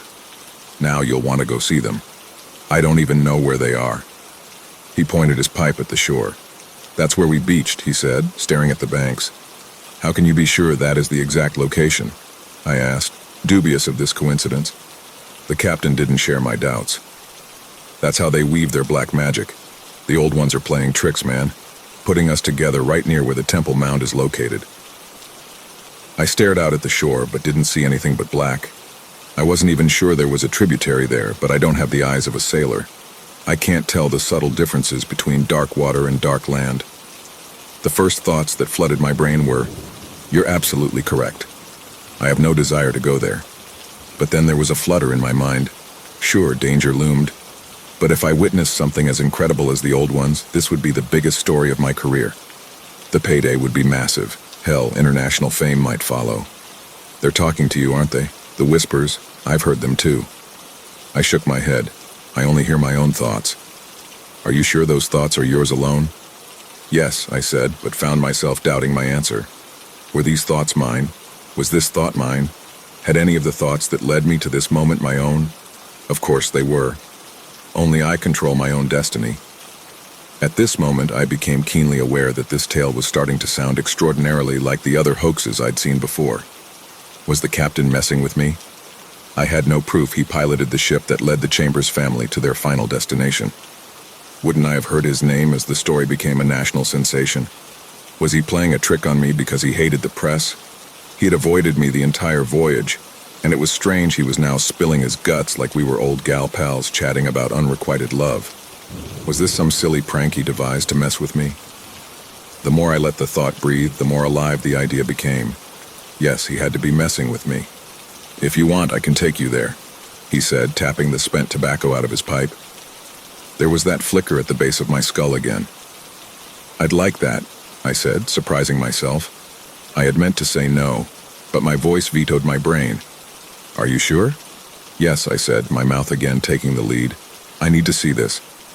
He nodded and exited the deck for the pilot's cabin. I stood along the railing, my mind screaming at my body to run and stop him, but my legs wouldn't dislodge from where I stood. Something had ensnared my mind. It was in control. I could watch, comment, or object, but changing course was impossible. The river's current had us now. All that was possible now was to float along and pray the river didn't lead us to a waterfall. The steamship turned, and from my spot on the prow, the hidden tributary of the river came into view. It'd be a snug fit, but the captain was a masterful pilot and guided us with little trouble. The riverboat gently nudged against the shallows and came to a stop. The woods before us sang the most fabulous symphony Mother Nature had ever conceived. It was so loud that I found my thoughts, and only my thoughts, drowned out in the noise. The thoughts of the intruder in my mind had no problem speaking with the captain, who had returned from his perch. The water is shallow here, he said, nodding towards the ship's side. That ladder will take you down. I'll wait for you. Sounds great, I cheerfully said. Was it still me? Before a thought manifested in my brain, I'd climbed the ladder and stepped into the frigid river water. It didn't slow me down, and a few steps later I was on terra firma again. Despite this being a wild spot along a wild coastline, I spied a small trail laid out before me. It turned into the darkness of the woods, and I believed it'd lead me to the forbidden temple mound. I was internally screaming at the slumbering part of my brain to wake up and turn back, but nothing I did stopped it. My body moved towards the trail, towards the darkness, towards the old ones. It's a pilgrimage to the holiest of the holies, the captain yelled from the deck. You're home, stranger. Rejoice in the glory of your gods. Praise be, I hollered back as I walked into the foliage and lost sight of the shore. I strode down the well-worn dirt path. My feet slapped against the mud with each footfall, making me slide a bit. The noise around me now was deafening. I understood that nothing inside these woods feared man, which meant one of two things. They didn't know about man and thus weren't afraid of his arrival, or that there was something much worse than man in these woods. I prayed for option A, but feared it was B. I stepped along the path and my foot hit something I wasn't expecting, a stone pathway. The noises around me vanished as soon as my shoe's sole hit the rock. I had triggered something. It was just as the captain had told me. The winds would be next. The gale force arrived, sending me flying through the air until I slammed against the side of an ancient oak with a crack. A heavy branch above me splintered and came screaming toward the ground. Though dazed, I managed to roll out of the way as the branch crashed into the ground with a sickening thud. It would have crushed me to goop. As I rolled for my life, my head bashed into a rock on the ground, sending painful bursts of color into my vision. Pain racked my entire body. The gaping wound on my forehead trickled blood down my face. I was miserable, but the jolt to my head had broken the spell. My entire mind was mine again. My first thought was my best. Move or you'll die. I stood, my legs wobbly under me, and made off for the river again. As I went crashing through the brush, new wounds opened on my face and exposed arms, but I kept moving. As soon as I broke through the brush and came face to face with the steamship, the crack of a revolver broke through the night sky. A bullet whizzed past my body. The captain had fired the shot. "You must go to the temple mound. The old ones demand it. I am your engine, lords. I keep rolling on." He pointed his gun and squeezed off another shot. I dove away, the bullet just missing my body, and landed face first on the muddy riverbank. I pulled myself up instantly and headed back into the cover of the bushes. Another shot rang out, but it was behind me and embedded into a tree. As it did, the branches above me screamed in pain. A chilling horror crept in. Was this whole area the body of an old one? Suddenly the ground shook and a deep bass flowed from my feet to my head. I covered my ears but felt the bone-rattling noise in my organs. After the sounds crescendo, I heard the captain cheering and dancing on the deck. "They've arrived!" Above me, thousands of green and yellow lights emerged from the darkness. I was a trapped animal, an angry awakening deity behind me, and a raving lunatic with a pistol in front of me. Like all pilgrims, my salvation required a baptism. I'd have to dive into the mighty Mississippi and swim for it. I dove into the water and the cold stunned my limbs. I pushed past the pain and swam away from the shore as fast as my arms would take me. I heard bullets hit the water, but they were well behind me. As soon as I was out of the tributary, I felt the river's pull strengthen and drag me along. A downed log floated past me and I hooked an arm around it. I held on for dear life for miles until I beached hours later. I hid among the brush and shivered until daybreak. I awaited death, but he did not show, nor did the steamship or the crazed captain that manned it. Hours later, when it was safe, I caught the attention of a passing barge that graciously ferried me back to New Orleans. Once in the city, I marched to the Big Easy River Company office, ready to tear into the struggling owners. But when I arrived at my destination, my anger had chilled to fear. The building was empty. The office where I had picked up my ticket and interviewed the owners wasn't just vacant, but dilapidated like it hadn't been occupied for years. I asked around about the company, and the locals assumed I had just come staggering off Bourbon Street. A sickening truth grabbed me. The Big Easy River Company never existed. Now I am on Bourbon Street trying to reconcile what I went through. I know the company offered me a ticket for an article. I know that I went into that office. I know that I was on the steamship. I know I met the captain, but I also know I wasn't in control of my brain for those fleeting moments on that shoreline. My own body. The old ones had been, using the captain and myself to bring either sacrifices or converts to their ancient ways. A thought came to me in that moment. I am an engine, and I'm rolling on. There was that pleasing flicker at the base of my skull again. I smiled. I should publish this article. It would bring the ghoul chasers in droves. Maybe the Big Easy River Company will be up and running then. After all, the old ones need help. Who am I to turn a blind eye to their pleas? For I am an engine, and I'm rolling on.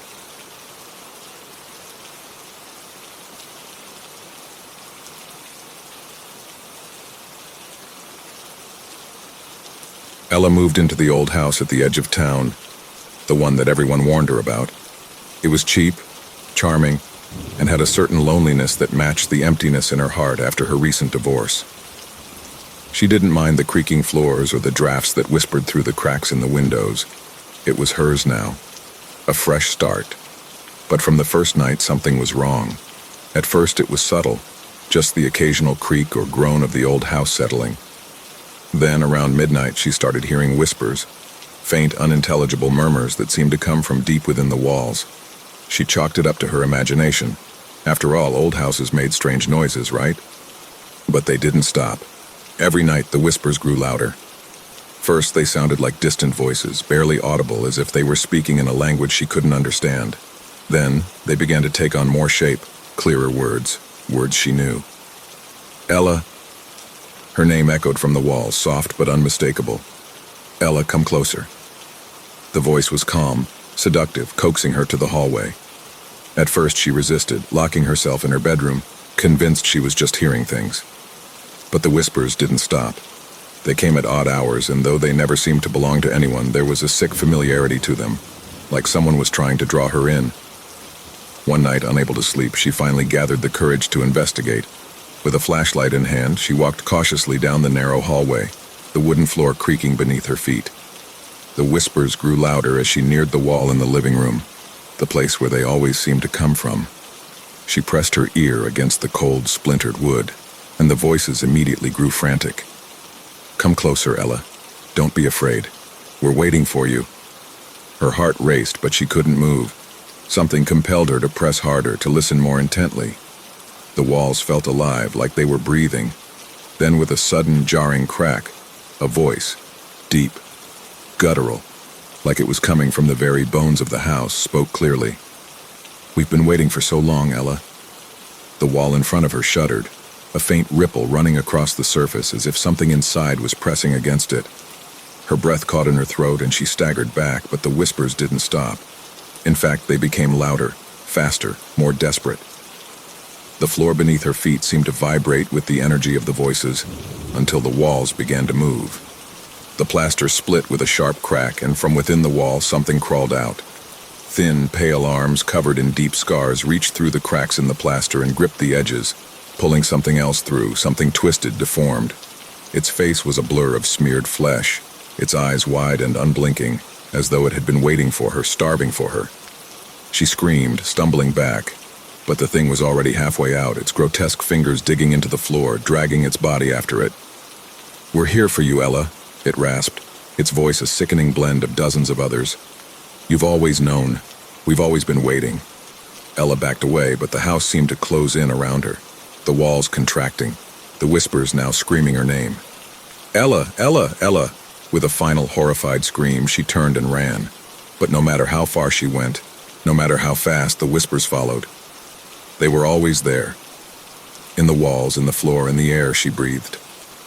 And she knew, in that last terrible moment, as her legs gave out and the darkness took her, that the thing she had heard all along wasn't trying to warn her, it was waiting, and now it had her.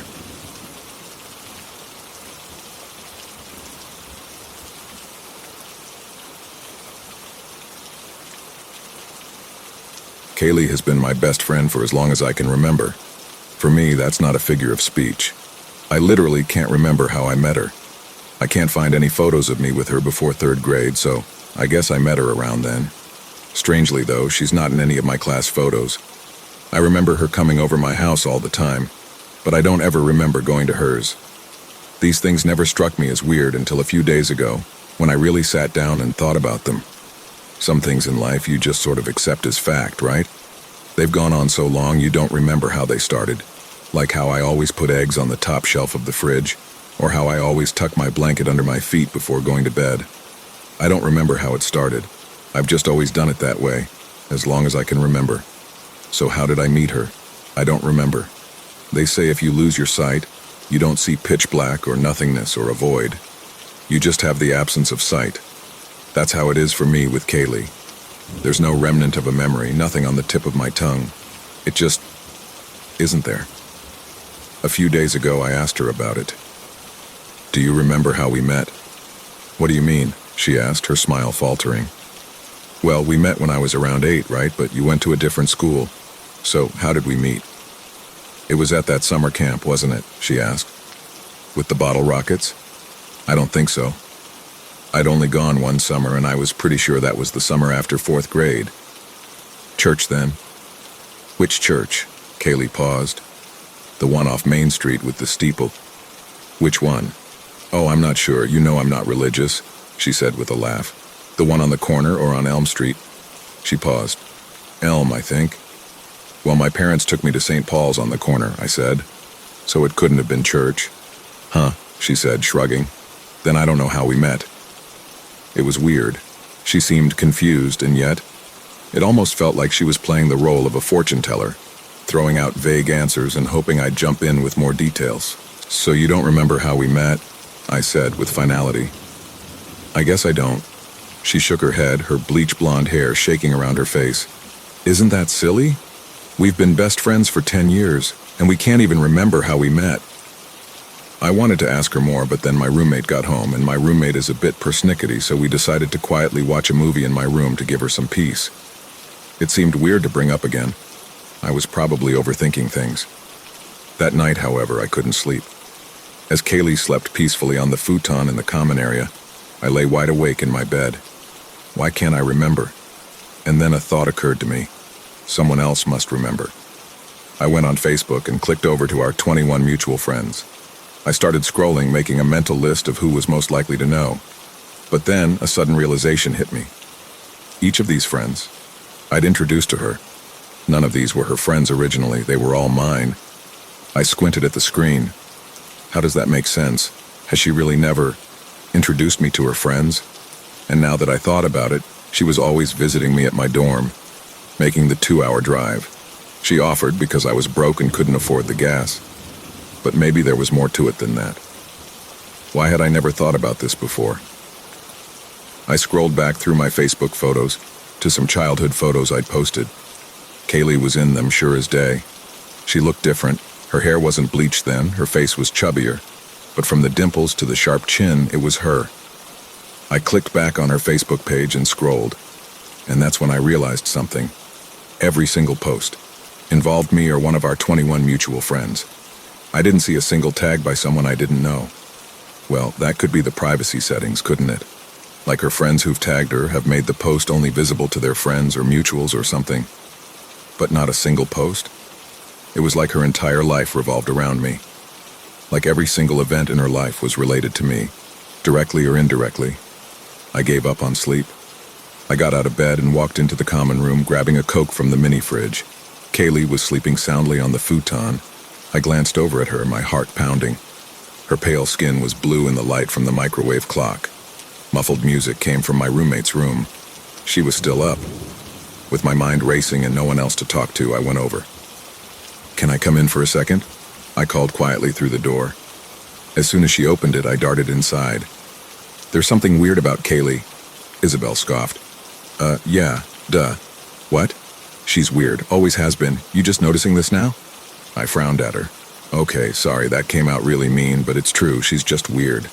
I wish she wouldn't come over every weekend, but since you're really good about Ben coming over, I never say anything.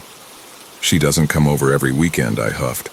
It's been a lot. I mean, she was here homecoming weekend, then those 2 weekends in October, then Halloween.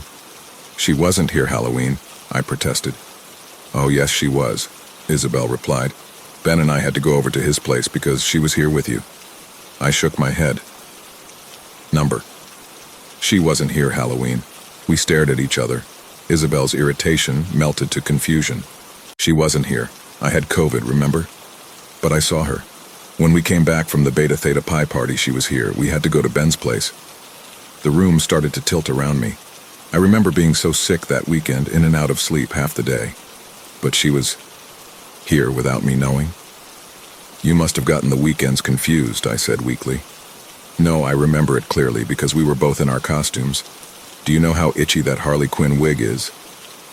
Kaylee must have let herself in, but why? Now that I thought about it, that weekend, there had been some weird stuff. I'd chalked it up to delirium at the time, but I remember not being able to find my phone. My milk was missing from the fridge. I thought it had been Isabel or Ben, but it had been Kaylee. She was here. Watching me sleep.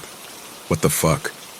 I was jolted out of my thoughts by a thump outside, coming from the common room. Kaylee, I whispered. The footsteps, slow and deliberate, started down the hall. My door creaked open. She's looking for me. I ran over to the door and locked it. I held a finger to my lips, standing absolutely still, so still I could hear the blood pulsing in my ears. The footsteps started back up into the common room, and then towards our door, getting louder. Isabel glanced down and her eyes went wide. "She's right there," Isabel mouthed to me. The footsteps stopped. The door handle made a ratcheting sound as Kaylee tried to turn it. Once, twice, 3 times. "Haley, are you in there?" I held my breath. "Isabel?" I closed my eyes. She'll just go away. She'll think Isabel's asleep and I just stepped out. Isabel's computer is on, but it's dark in here, so we're fine. I took in a slow, quiet breath. We're fine, she's just going to go back to sleep. 1, 2, 3, 4. "I know you're in there." A raspy whisper, unlike anything I'd heard Kaylee say, and it was coming from the crack under the door. I could feel her breath against my ankles. Isabel clapped a hand over her mouth. I took a shaking step away from the door. "Let me in," she whispered. Her slim, pale fingers shot through the crack under the door and swept back and forth quickly, frantically, trying to grab any part of us she could. "Let me in now." Isabel grabbed her phone off the desk and dialed 911. The fingers retracted and footsteps sounded in the common room. By the time the police got here, Kaylee was gone. It's been 2 days and I haven't heard from Kaylee. I think about her every waking minute. I've barely eaten or slept. I keep replaying that night through my head, wondering what she would have done if I hadn't locked the door. I've done my research, though, combed through social media and photo albums and everything. There is no physical evidence that Kaylee existed in my life before a year ago. Because those photos from my childhood? My mom insists I never had a friend named Kaylee. When she dug the old photo albums out of the attic, she wasn't in any of them. Kaylee's face only appeared in the digital scans of the photos I'd posted online. Photos I'd posted in the past year. And those 21 mutual friends, they all met her in the past year too. She'd made an effort to befriend my friends, find them online. But none of the friendships went back more than a year. I'd checked each and every one. And now suddenly I'm having trouble recalling all those memories with her. I can barely remember what she looked like. Blonde hair, pale skin, dimples. I knew that much. But if you showed me a lineup of 10 girls with those qualities, I don't think I'd be able to pick her out. Which leads me to the horrifying conclusion. If she ever finds me again, whether that's in days or years or decades, I won't even know it's her.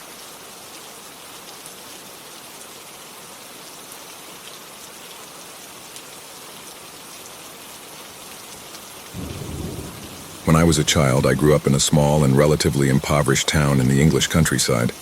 The place was ravaged decades ago, when the last of the mines had all been finally closed.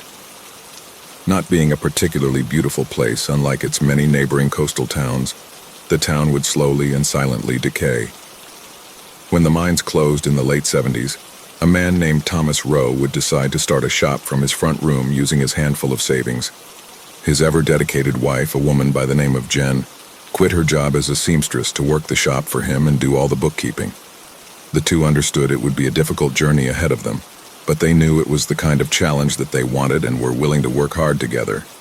Over the next few hard-fought years, the two would build a successful store, fully converting the bottom floor of their home into the shop floor. Due to their willingness to lend a hand to anyone who needed it, the community around them looked after them in kind. Tom and Jen General became a bastion of the community and a seemingly permanent fixture in the town. My mom would tell me that even she and her friends called Jen Nana Jen, a name I'd known her as myself for as long as I can remember.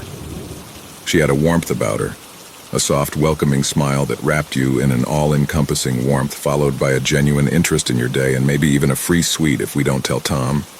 Thomas Rowe was lovely, but he was just Tom. Only Jen was Nana Jen, and everyone loved her for that. Even after his death, the sign Tom put up all those years still hung. I must have been 9 or 10 when he passed. It was nice to see everyone come together to mourn with and take care of Nana Jen, a community that over the years had become distant and fractured, joining forces to help this woman who had taken care of them for so long. After the shop was returned to its original state as a residential home, you would often see Nana Jen wandering around town. Whether she was off to the dry cleaners or on her way to an appointment, she would always have time to stop, chat, and make sure you were doing okay. I swear to God, even after that woman started losing her keys and jewelry, She always seemed to remember everyone by name, at least until the events of our story. I was a young brown-haired idiot when I turned 14, but that's okay because my best friend Jason was just the same, only his hair was shorter compared to my shoulder-length locks. We weren't a pair of miscreants or anything, but when you're a bored teen in the countryside, there is a certain level of mischief that is entailed. The odd prank here or there, scrumping for apples, and the odd bit of mild arson in some random field. One time when playing a game where you knock on the door and run away before they catch you, Jason was able to sneak right up behind me, and right as I knocked on the door, he kicked me on my backside. Fully flat on the floor, prone on my back. With a deep sigh, I accepted my fate when I heard a soft melody coming from the doorway. "Oh, Matthew, what's happened?" Looking up, I see the slightly concerned face of Nana Jen looking down at me quizzically. "So sorry. I fell over when on the step," I blurted out, scrambling to my feet to meet her at eye level. "You know, that little doorstep gets me too," she chucked. "So what are you doing here, dear?" "Oh, I was just coming to check in on you," I replied, unsure of how convincing my response was. "Just making sure you're doing okay, or if you need help with anything." "Well, sweetheart, it's funny you should mention because just today I lost my special necklace that Tom got me." "Well, where do you last remember having it?" came the approaching voice of Jason, who had clearly come back after I didn't come running behind him. "Hello, Jason. Well, I had it at the butcher's, but then I didn't have it by the time I got home, and I didn't stop anywhere between the two. I had a little look, but my eyes aren't what they used to be. We're not doing anything, so we could look. It's the summer holidays, so we have the time," I explained, smiling at the ever more frail-seeming Nana Jen. "You know the necklace I'm talking about, right?" she asked. "Yeah, of course we do," I replied, and honestly we did. The necklace she was referring to was as permanent a fixture as she was. A stunning tin necklace whose tarnish didn't distract from the intricate beauty of the etching of a Celtic cross behind a large cat. I often worried about her spine due to the size of the necklace, however. She always seemed to be so used to it that it was more natural to compensate for the weight of the charm than not. With that, Jason and I had become the initial search team for Nana Jen's necklace. It wasn't long until we were able to rope others into it as we asked anyone we saw along our search path. In no time, what felt like half the town was now either actively or passively on the hunt for her pendant. Maybe it was guilt for not finding it, but Jason and I became regulars at Nana Jen's home. She always seemed happy to see us, and honestly, we both kinda enjoyed spending the time with her. We'd often do little chores for her, help her carry things around, and always be willing to taste test her wonderful pastries. Nana Jen one afternoon told us the story of her necklace. It was given to her by Sam when he received a large raise at work. All the wives of the miners here had been given one. She had loved it so much and taken care of it for so long. Jen was the last person alive who had received one, but after this many years that was to be expected. Slowly, but all of a sudden, Nana Jen started to go downhill. Little things were forgotten here or there, less energy to do what she loved, and even her eyes had become slowly more sunken into her skull. She was aging before our very eyes, decaying, and before long it would be my family who would offer to take care of her. With all the time I had spent with her, my mom and dad had bonded with her as much as I had, so when they noticed how bad she had gotten, our home became the obvious choice to take care of her, considering her lack of remaining family. "So my bed is here?" breathed a slightly confused but ever considerate Nana Jen. "Yes, Jen. We have put a new bed with a new mattress, especially for you. We've even got a load of your stuff from your room to make it feel like home." My mom had always been a kind woman, heavily influenced by Nana Jen and her own mother. "Steph, you've been too good to me." A tear appeared in Jen's eyes as she hugged my mom, her ginger hair getting tangled in Jen's face. "You've looked after me and this family for so long, we're just happy that we have the opportunity to pay it back," reasoned Steph, who herself was now fighting back the tears. Nana Jen settled in quickly, however. It would not be long until we noticed something strange. Both my dad and I had separately heard a soft, rhythmic whispering coming from her room late at night. Upon investigation, it would seem that she was asleep both times. One night I heard her just muttering, "They need it. They need to be buried with it. With it. It's not good. Not good." These small, creepy, yet explainable instances got overshadowed by the chaotic trial of the festive season. For just the month of December, we had hired a nurse to take care of her simple needs, so we didn't have to worry. My parents could take me and my sister out for festive activities without having to worry about Jen. The nurse would be a good choice too, as we found out that this would probably be the last Christmas for our great Aunt Sophie. So from Christmas to New Year, we would be staying with her immediate family up country. The day we were due back, the nurse had stopped taking our calls. At best, when we would call the house, all we got was a confused Nana Jen, who by this point was beginning to degrade to such a point that she had no idea where the nurse was, or even if she had seen the nurse at all recently. Hurrying home, all we could find upon returning was the nurse's handbag with her phone, wallet, and keys, all missing. Nana Jen was sitting there on her bed, silently drinking tea and staring at TV static, her warm smile plastered blankly across her face. Mom and Dad would take turns looking after her while I took care of a lot of the household chores. Seeing how hard they had it with her, I didn't mind taking the lion's share of the chores. I didn't even mind the continued whispering all that much. You'd be surprised how quickly the creepy can become banal.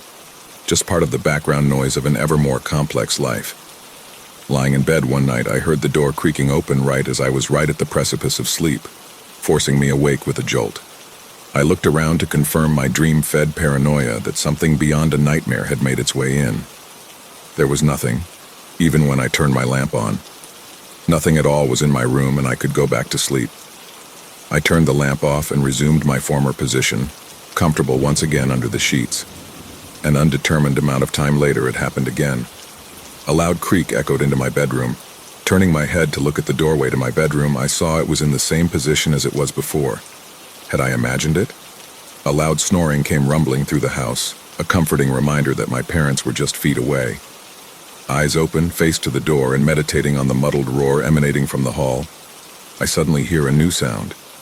A fast, rhythmic white noise. Breathing. Breathing coming from somewhere nearby. Then I heard it, eyes focused on the static door. I heard a creak. There was only one other place that could have been. Turning on my lamp, I returned to my original orientation facing the wardrobe. It was Jen inside the wardrobe, her flower-embossed nightgown covering much of the gap in the wardrobe door. At the top, her face, one eye poking through the crack and a familiar soft smile across her face. The most disturbing part was her fast and almost rhythmic breathing like she was excited.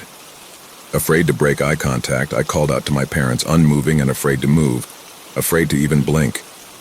My father came in like a shot and quickly escorted a very confused woman back to her bed. It was strange, however. The moment my father entered the room, she stopped smiling and began to breathe at a regular pace. I didn't sleep well that night. I didn't have a good night's sleep for a long time. The image of her dull, sunken eyes excitedly making direct eye contact with me would singe itself into my mind any time the lights would go out.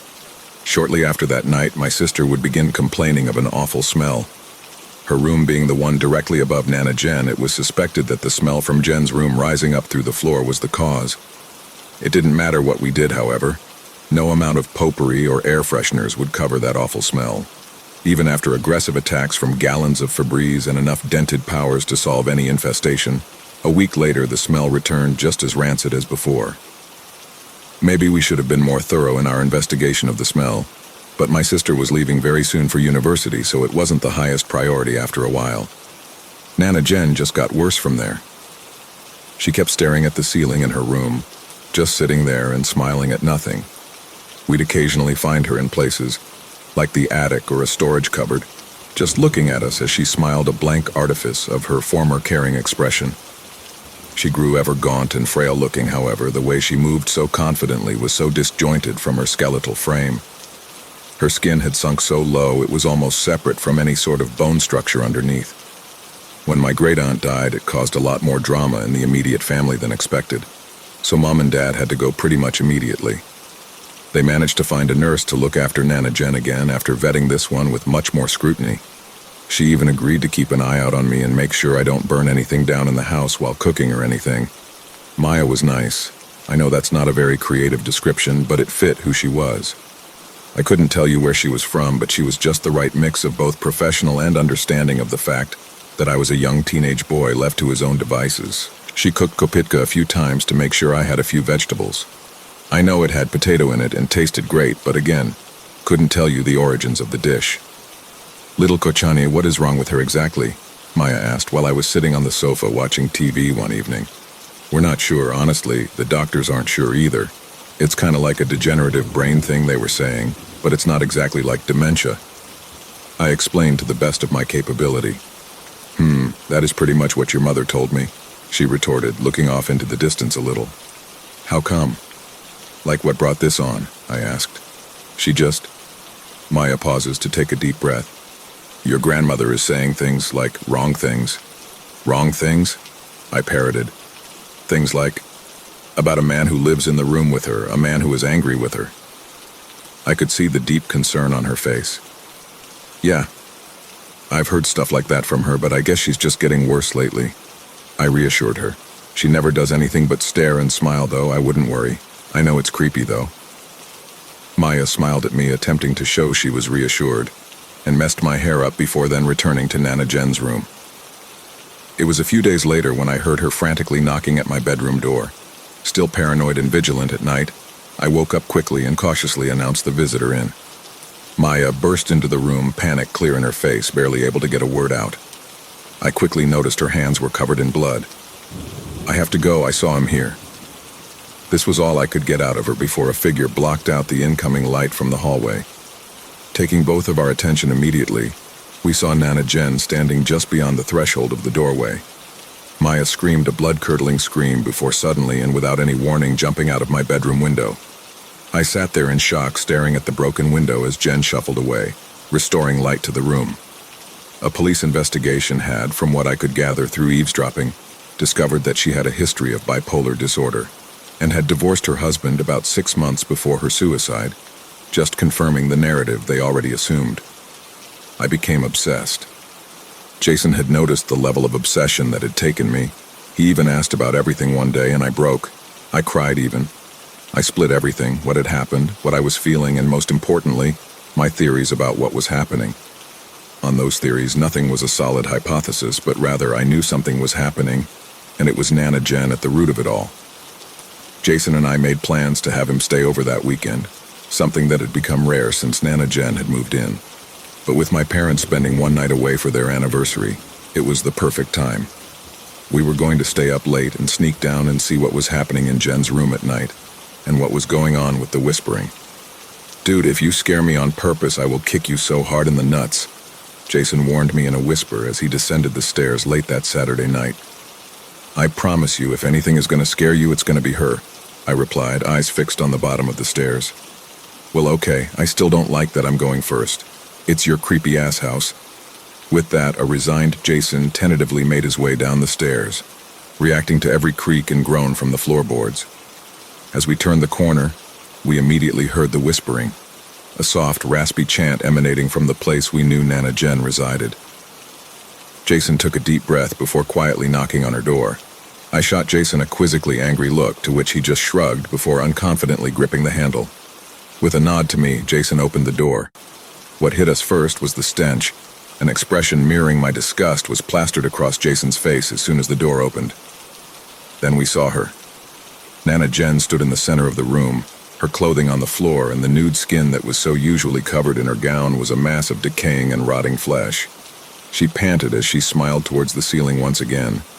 A dissociative free fall took hold, almost like my brain was trying to protect me by making everything feel like a dream, like it couldn't be real. I didn't even notice that Jason was screaming. I just saw her. By the time I had regained control over my senses, I noticed 2 screams in unison. One was Jason screaming in an all-encompassing terror, and the second was Jen, who was now on top of Jason, her thumbs buried deep into his eye sockets as she screamed into his face.